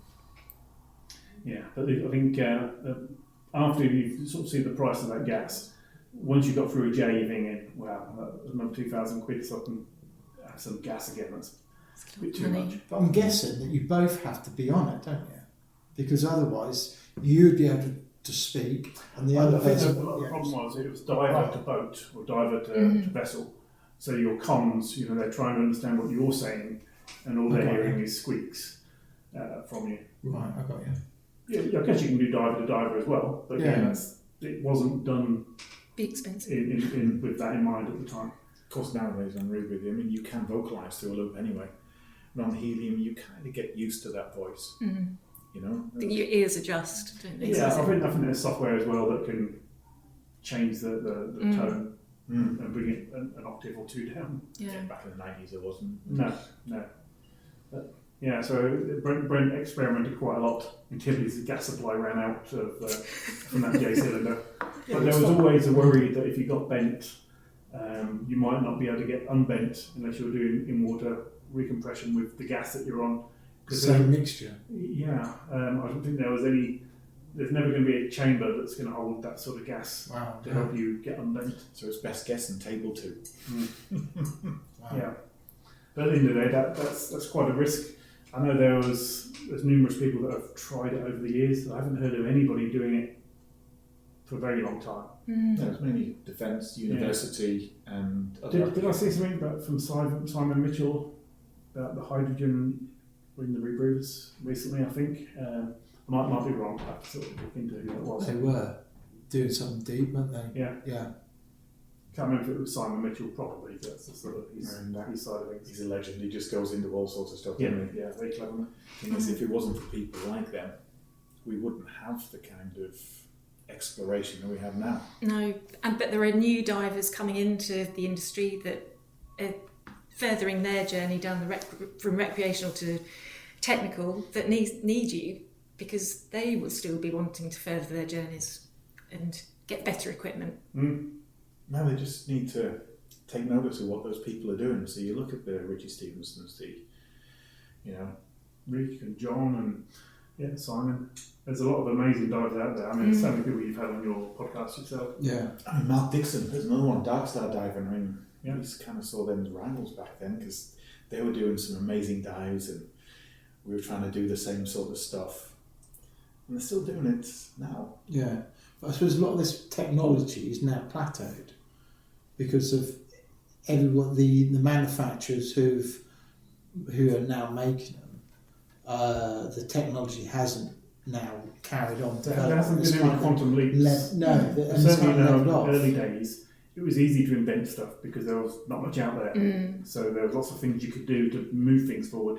Now, the market's quite saturated with manufacturers. Like these things. The technology is now it's plateaued. Yeah, it's got so good that it doesn't. There's not much further you can push. Yeah, when Apple first brought out the whole screen phone, that's like, wow, you don't need buttons anymore to until on my iPhone 14, I'm thinking there's nothing that I can see in the new phones that makes me want to. I mean, when we do talk about the innovation side of this, there was a lot. We were known as the innovators 20 years ago. It's not that we haven't continued to. It's not that we stopped innovating. It's just that there has been a plateau, but the new technologies that are coming out now, where we're going to be able to dump cables, this is what we're most excited about. In the late 90s, early 2000s, we pioneered the rebreather interface where you could use a third-party computer on a rebreather. So you could have the manufactured rebreather made by whichever company that you were diving with. You could plug in a third-party computer and it would in parallel monitor the PO2 and your decompression profiles at the same time. We pioneered that, the 3-cell monitoring system and stuff. The integration of third-party electronics into a manufactured rebreather was pretty much what we were known for. We pioneered it, we made it. The issues with that is, and obviously down that technological route, if you are using a cable system to wire a third-party piece of electronics into that rebreather, what happens if you cut the cable on a piece of wreckage when you're wreck diving and you short those cables together? Will you then take out the rebreather's control system? Yeah. So you had to design a system which interfaced this, but had what we would call isolation. So if you cut the cable, even if you short-circuited that cable, that you wouldn't take out that. And we pioneered and invented the isolation system that completely electrically separates the monitor from the primary. So no matter what happened, with multiple fault tolerance that you couldn't compromise the safety of that rebreather. What is the point in having a backup system for safety if it then compromises the original system? So you have to have multiple fault tolerance on that, and we designed that. With the new systems that we're looking at now, that we're hoping to ensure is pioneered, the wireless systems, where you no longer have to have that cable, then it seems only logical that we pioneer the application of integration into existing rebreathers and existing equipment, so that the new technology can be available to those who are already divers. But then people who are buying a brand new rebreather who are starting off can then gain the benefit of buying a rebreather with this already built in from the manufacturer. So you create technology demonstrators now, a demonstration bed, if you will, that shows that that technology is capable and works and is safe, so that it can be adopted by the rest of industry. And that's kind of where we are at the moment. So we're building the technology demonstrators, and we're proving that it can be put in there, allowing it to be accessible by those who are already existing divers, and promoting it as the safer way forward for those who are. So are businesses coming to you, or can come to you if they're not already, if they've got like an idea or they've got current equipment and they want to improve it, can they come to you for that as like consultants? Exactly that. And there are major defence suppliers who came to us and said, can you make us one of these? And we made it. Then they say, look, that really worked out well. Can you make 20? And can you send them to this specific place in America? Yeah, so we have companies come to us. Yeah, because you've got the setup here, haven't you, to make stuff and produce stuff. Yeah, I mean, we're lucky enough that we've got labs downstairs, we've got a machine shop, CNCs, lathes, mills, load of lasers sitting around here, which is my toys. You'll often find me just playing around with lasers, trying not to shoot yourself in the face again. But yeah, we have a lot of companies come to us. We do a lot of certification for companies. So it's Narked 90 is one side, but we also have a certification company for CE and UK CE marking. Yeah. So we're sort of a third-party audit for quite a lot of other companies. So we have dive computers that come through here for an audit for certification when they require third-party testing. A lot of dive computers that are on the market today have been certified by Machinery Safety and Compliance Services. One of our sister companies. I mean, back from the early days of LiquidVision. We did all the LiquidVision computers, did all the shear wall computers over the years. There's a lot. There's people we can't talk about, and there's people we can. LiquidVision's not around anymore, but yeah. That was fun gear though. It was fun gear. Yeah, we smashed quite a bit of it. There's some fun tests that have to be done for computers, and one of them is basically smashing it with a falling sledgehammer. Call it a sabot, but it's actually just a hammer. Basically it's a massive swing hammer for kicking computers around the room, which is normally entertaining. Well, then see if it works. Well, they have to go through a whole load of freezing, heating, hundreds of pressure tests. And then at the end of it, once you've frozen it, then we have to hit it with a 3 kilo hammer. One of the tests it has to do, and John loves this test, is it has to do 200 repetitive dives to 150% of its maximum operational depth. And it has to be at a certain descent rate and a certain ascent rate, which means John has to personally man a chamber and increase the pressure and decrease the pressure 200 times at that ascent rate and descent rate, and make sure that we don't have any failures or inaccuracies at the end.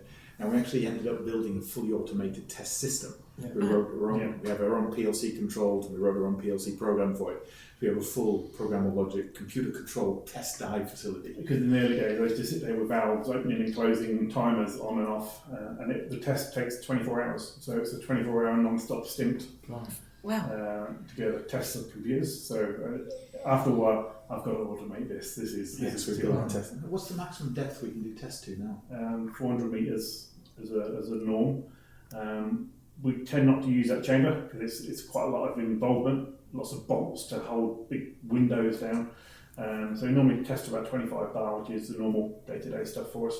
But we can push much harder. But the chamber is a different chamber, and it's a lot more complex. It's a lot more of a setup. A lot more scary once you start getting to the really high pressure stuff as well. But that's why we can stay, this strobe is rated to 1,000 feet. because it's been tested to it. Yeah. He sends a computer for repair, then we can say, it's been 25 atmospheres. Yeah, I mean, we do have some of the cave divers, it's normally, or people go for world records, and they'll send the kit to us to do a deep pressure test on them first, make sure they're not going to leak, make sure they're not going to fail at the depth, because most of the manufacturers of this kit will certify it to a depth. Yeah. Normally because of the accuracy of a pressure sensor or some other component that could fail after past that depth. So the real deep stuff, people will bring, it comes in here and we'll do a deep test on it just to make sure. Remember right, actually, that's an example because the Shearwater computer, although I think it was Paul Raymarkers did a 300 metre dive on it, he took it down to 300 metres before it had issues, so it might have even passed that dive. I think the Egyptian guy, the Special Forces guy, he did about 360 or 330. 336 or something like that. Yeah. So that's the number that sticks in my head. Its crush depth is different from its depth where the pressure sensor itself becomes inaccurate. So, for example, it might say it's accurate up to 150 metres, for example. I'm not saying it, it's just for example, if you will. But then beyond that, it loses accuracy because it wasn't made to do that. Now, it might actually end up being perfectly accurate down to 300 metres. But it's only tested to its maximum operation depth for accuracy and for CE. But you could test it further. Oh, no. I mean, we've tested computers way past what the manufacturers would like them or need them to be tested at, or for divers. And this accuracy of pressure sensors generally is pretty good, but they can't guarantee it. So it might be good on that one that you've tested. If I tested another 100, you might have some that wander off. But for most people that only take them down to 50, they'll be spot on. Oh yeah. No dive computer we've ever tested has been that shallow. Yeah. But I mean, if you're saying, say, plus or minus 1% up to 150 metres, then that's where your certification ends. Yeah. It might actually be plus or minus 5% to 300. Would you really care? And no one's going to, exactly, and no one's going to go down there anyway, is it? I don't know. People do. Apart from the specialists who can. But for 99% of the people everything starts becoming theoretical. Yeah. For that. Yeah. And you have to equip yourself appropriately with your margins. And a backup, as they always say, 2 is 1, 1 is none if it's mission critical. That's a good saying, that. Yeah. If it's mission critical and you've only got 1, you have to assume you haven't got any. It doesn't work. You always have 2. Yeah. Buy more computers. That's what we say. Buy them, service them, get them service. Well, that's the biggest thing now. Is so. I think we've tried to inform the world. People get upset about this. So there's dive computers that have gone out of service. In this case, we'll just talk about some of the shearwaters. What people don't realise is how small a market the dive market is. And electronics supplier or electronics manufacturer of components, things come and go, and technology moves on all the time, and they just make things obsolete with no alternative to change that. A screen, an OLED screen on a Predator, it just all of a sudden disappeared from the market. The manufacturer stopped doing it, and you couldn't get them. So Shearwater have to build a new computer to get round that a screen's not available anymore. Supply chain issues. And the diving market doesn't even figure anywhere in electronics companies' market. No. So you have no sway. If you went to that market and said, "I want 10,000 screens," they go, "Is that what you want?" You don't figure in their figures at all. So things get made obsolete, and it's not the manufacturer of that computer's fault. It's a manufacturer component problem, and you don't know about it until next time you go to order that component. But that happens all the time, and anybody who's involved in industry where there are electronic components will know this.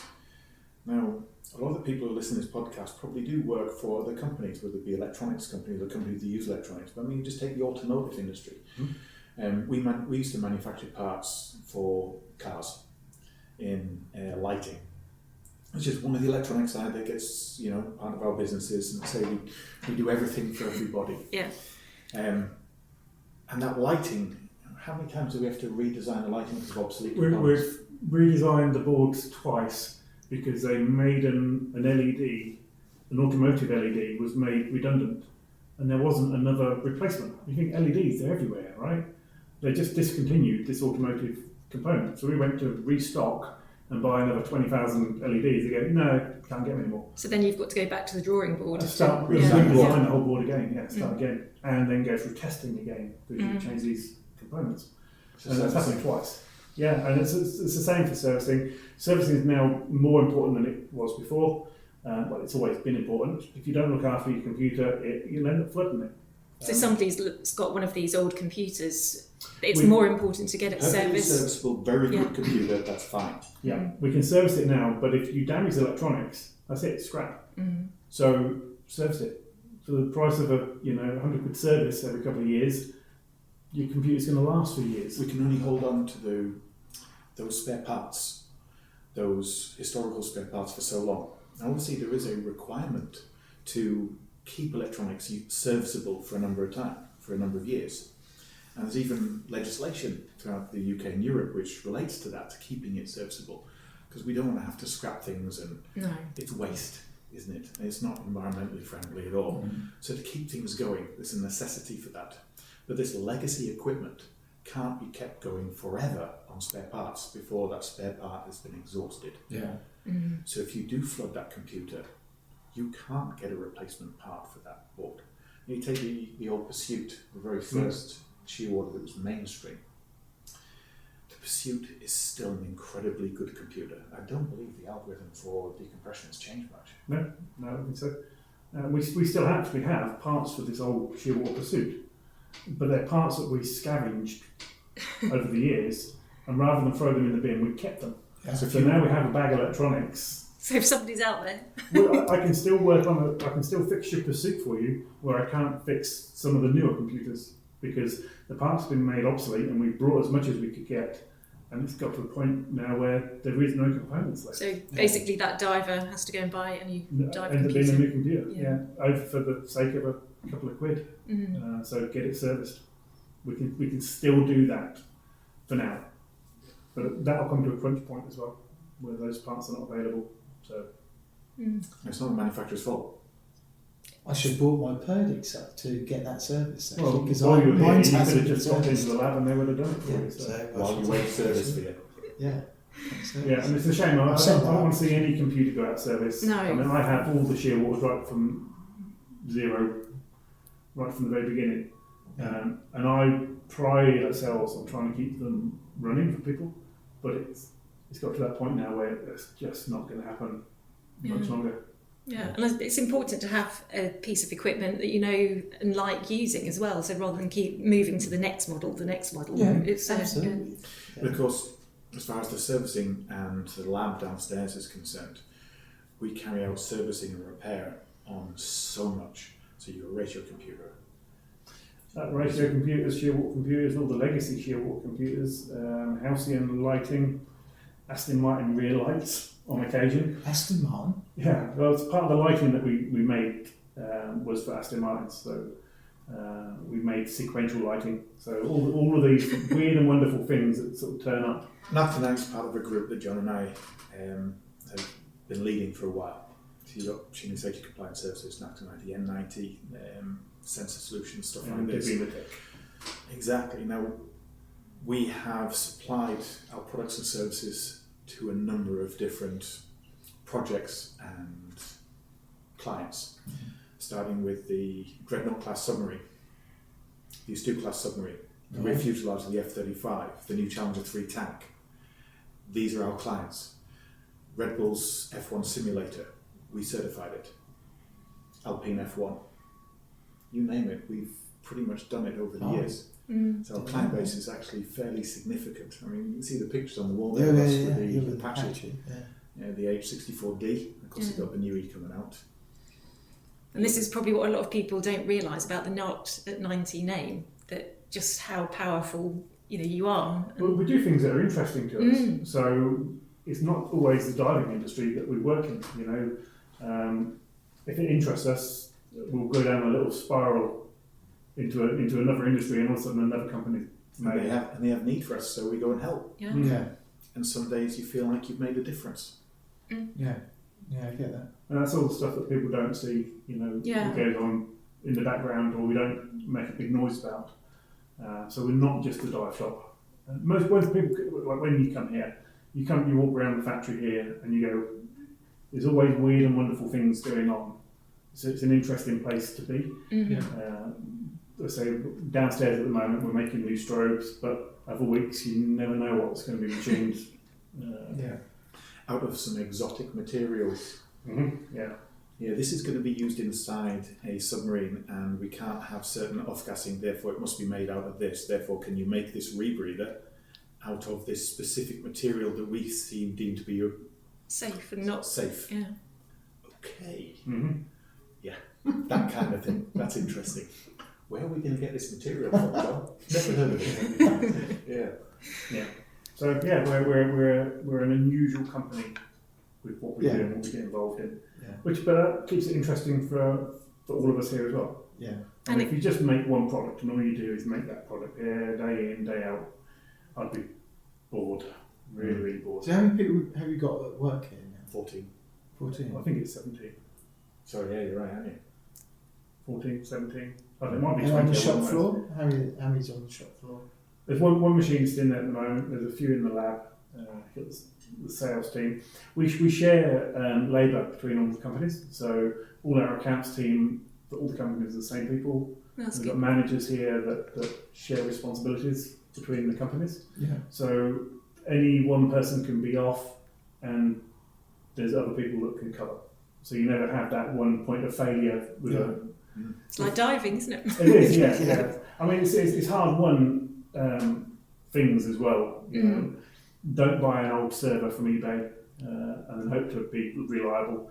And we've helped, loads of things have failed here over the years, and staff can be that one of those failure points as well. So at any one point, everybody can cover most other people's jobs. Which is why pretty much everybody in all the businesses are divers. And if you're not a diver, we'll pay for you to be a diver. Most of them, not all people here are divers, but they all get the offer. If you want to get a try dive, we'll sling you in the deep end of the swimming pool, and some of them have carried on. Yeah, well, that's divers. good. That's good. Some of the lab staff, when they see so many stories of, we get equipment in to be looked at, maybe a rebreather, and they're shocked at the state of some kit comes in and they go, why would you dive? What's wrong with these people? So you can have an electronics board that needs to be diagnosed. You have to have diagnostics on that you can do the work on to repair this computer. And you can look at it from a semiconductor and embedded technology point of view, and you'll be great at that. But if you don't understand the purpose behind it, of the diver and what their wants and needs are, then how can you give the full service? So you might be an electronics guru and have a master's degree in that, but I will still send you on a diving course and turn you into a diver. That is still I mean, learning basic gas physics is a big help if you're working with computers. You need to understand what those numbers mean and the correlation between whatever test we're doing and those numbers. So I mean, that's important, but that's all taught. Everybody here is passionate about what they do, and everybody enjoys working here as well. We've got a really good team. Some of them have been here, 14, 15 years. They've sort of embedded themselves into the company. Well, loving a job that you do is the most important bit. Exactly. It doesn't feel like a job then, no always. one ever leaves a bad company. Not such a bad company. You always have a bad manager, right? So give people the ability to find mastery. Let them find self-direction. So if they have a good idea, why shouldn't they be allowed to explore that? And let them have a purpose. And if they can handle my sense of humour. I think it's a good measure. If you've got people here who stayed here 14, 15 years, it's a good measure in itself. Because if that's the case, people wouldn't stay here longer. But people only put up with so much for so long. I mean, I've got people here, they'll come in at the weekends just because they wanted to get something else done. They haven't been asked to do it. They're not forced to do it. Ownership, Yeah, that's right. I believe that. Do you know what? Having people come to us with their issues is a good thing. Having people come to us with their technology and saying, you know what, if you could integrate this, if you could help us with this. Kevin Gurr coming to us with the optical rebreather interface saying, can I have some help? Yeah. Great guy, works for Avon now. He's a wealth of knowledge. People like that, they don't grow on trees. Yeah. So we've talked about individuals and your relationship with individuals, Narked and Niley's relationship with individuals.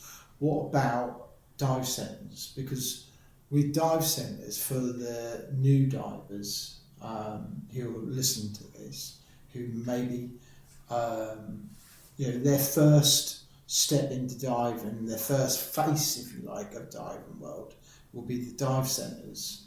Do the dive centres, do you think what sort of relationship do you have with dive centres? Yeah, we have a lot of dealers worldwide, maybe 150, 200 dealers worldwide.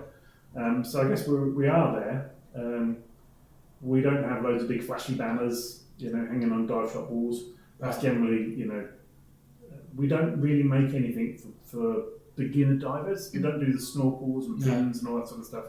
We've always sort of left that to dive shops, where you want to go in, you want to try the kit on, have a swimming pool, regulators, that kind of stuff. We don't have it, do we? No, never really got into doing that. But you supply sheer water or dive computers to these dive centres. Well, here's the thing: those retailers, those dive centres, they do such a good job of accommodating those people who are first getting into it. There's such a breadth of equipment which suits different people.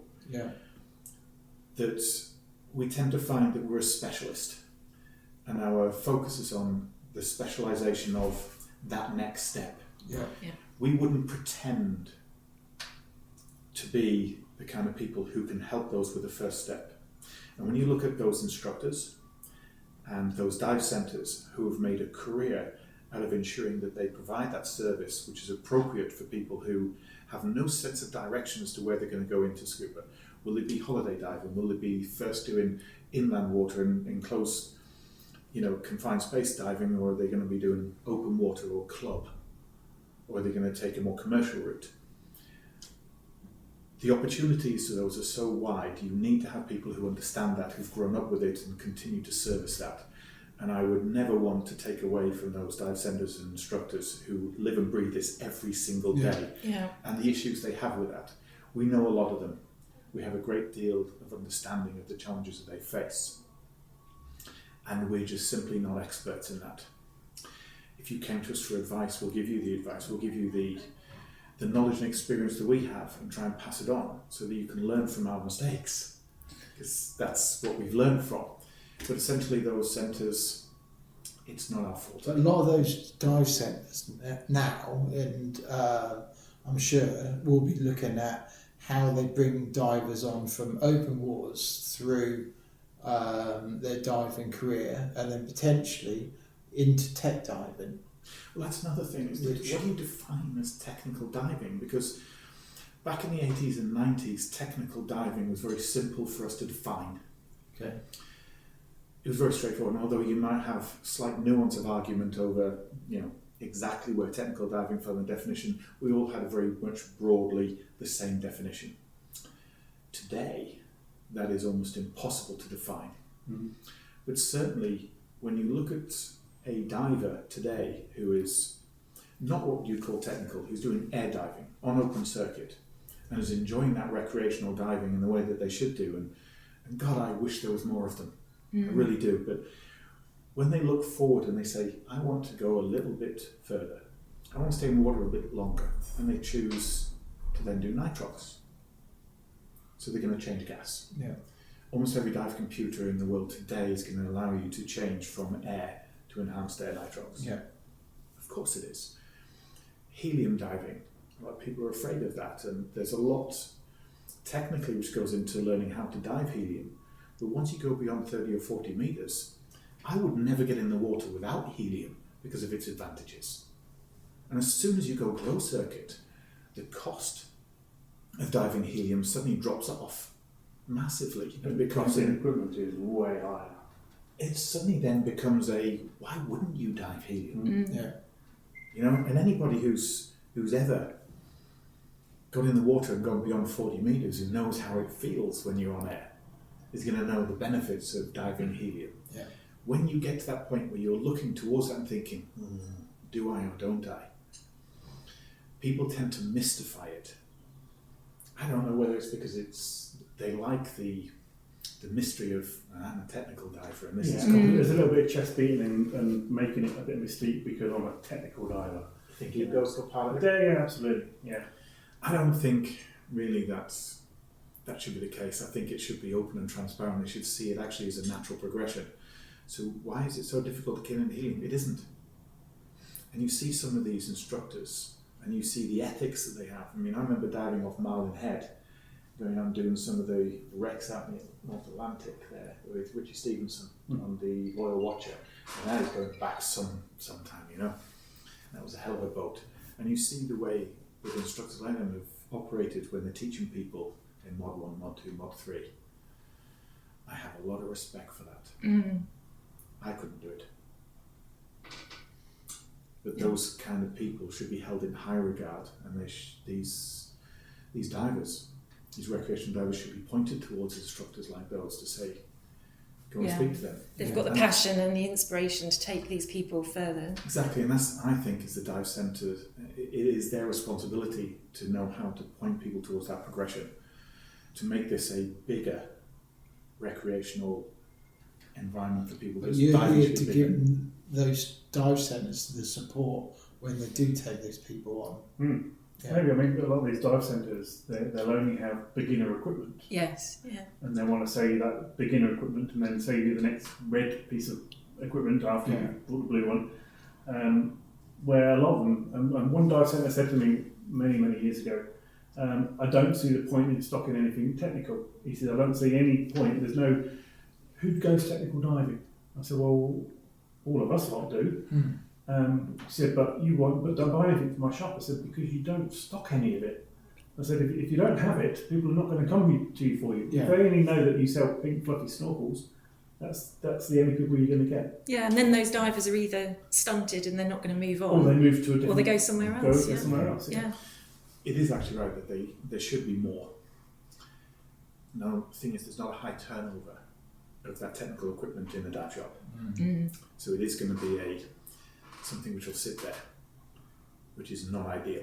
You know, you look at other hobbies, and you take something like motor vehicles. We'll all go into the shop where we can buy our staple products for the car, for our windscreen wash, stuff like this. You know what I'm talking about. But then there'll be other companies there where it starts off with just the slight sporting and goes right the way through to the most elite sporting. You take companies like Demon Twigs. You'll walk in there just because you want a small widget that takes you just to step number one. You stood next to the guy who goes British Touring Car Championship every single month. But they carry all of it. But if you don't see that stuff, then you don't know that you wanted that stuff. Exactly. And you'll keep on going back to your pink fluffy snorkel. Yeah, or not going any further or give up. So you need the inspiration there to take people further. I think technical's far bigger now. I mean, back in the day, if you said you went to 80 metres, everybody would go, wow, 80 metres, that's really, really deep. And it is deep.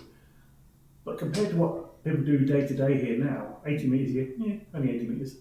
So where do you class technical? Because it's a sliding bar. As technology moves on and more people are technical diving, those boundaries are pushed. It does have to be made more accessible. Yeah. You know what? The thing is, everything shouldn't just be black because it's technical. No, it can be shiny too. Things it should be pink. I think all my stuff's black. But I always said I wasn't going to sell anything pink, right? And my flex brought out a pink hose, and they phoned me and says, "Are you going to stop the pink hose?" I'm never going to sell pink stuff. He said, "Well, look, okay, just put it on the website."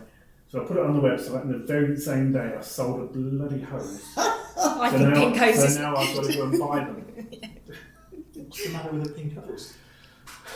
If it ain't black or shiny, I didn't want it. I like a pink SMB. There you go.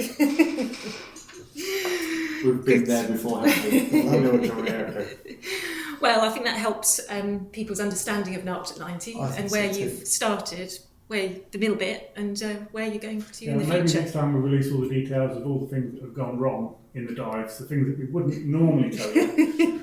So there will be another podcast. There might be another podcast with sketchy diving. Yeah. No, I think obviously that would appeal to people as well. But yeah, it's all a learning journey. Well, other people can learn from our mistakes. It's just how many of those mistakes do I want people to know that I've done? Mm-hmm. But there'll be other divers out there that are making mistakes as we speak. Absolutely, yeah. Yeah. And the thing is, I guess with the diving industry, this information doesn't come out because people are worried about what other people think or say. So they keep it quiet, and then nobody learns. Yeah, that's true. Yeah, I don't see many instructional videos on how to use a lift bag these days. No. It's not politically correct. How to move the I think mini. with ghost Not pits, necessarily I think some of the ghost For the right reasons. they teach you. I think they do it. Part of the That's cool. training is how to put them up. I think. That's cool. I like that. I think so.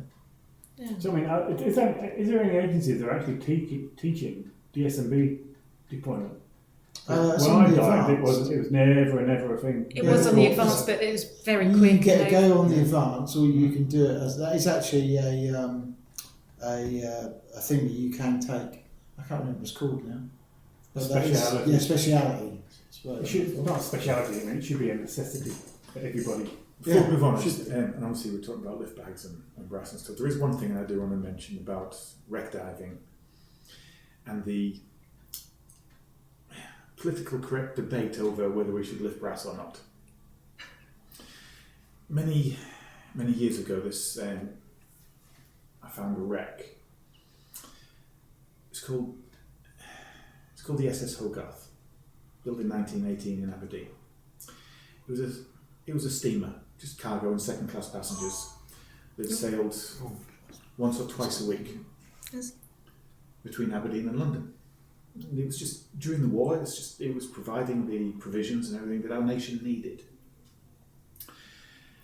Now, this particular ship, the captain of that ship, Captain David Stephen, he was awarded the Lloyd's Silver Medal for bravery. Now, for a merchant seaman, that is one of the most prestigious awards you could possibly get. And when he got that award was that while another ship was under attack, he pulled his ship alongside and saved them all, whilst it was under attack by U-boat. So he risked his life and that of his crew, but they all chose to do this. Mm-hmm.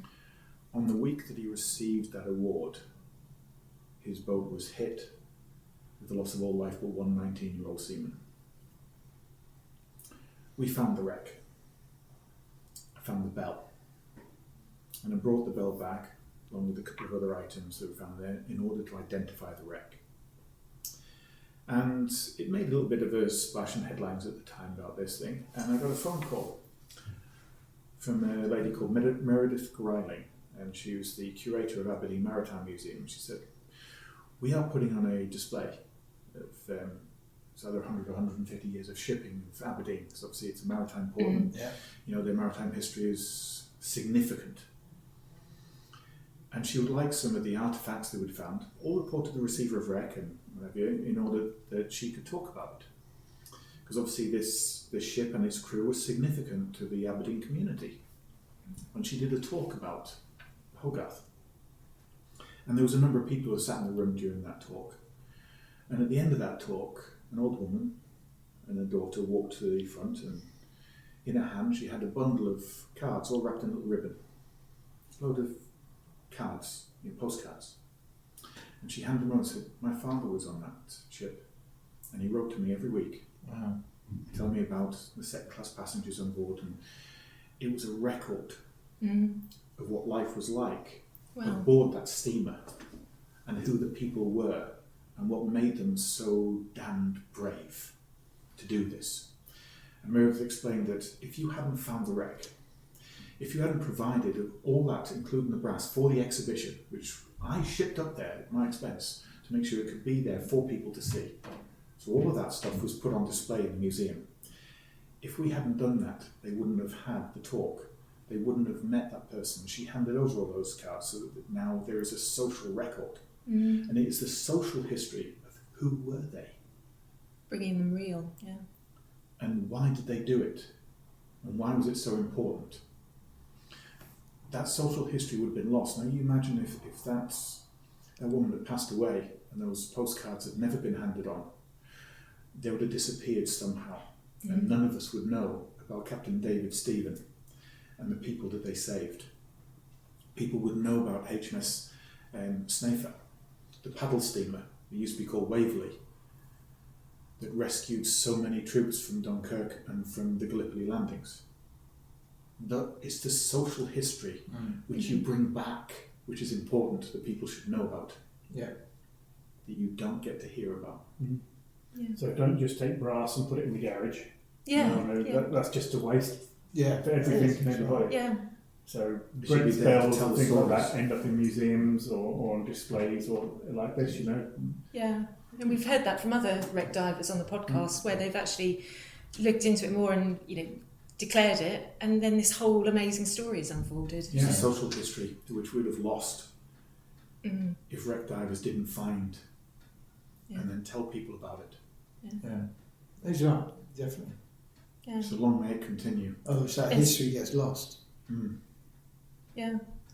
No, good story. And thank you very much for being on the Big Scuba podcast and telling us more about Narked at 90. Thank you very much.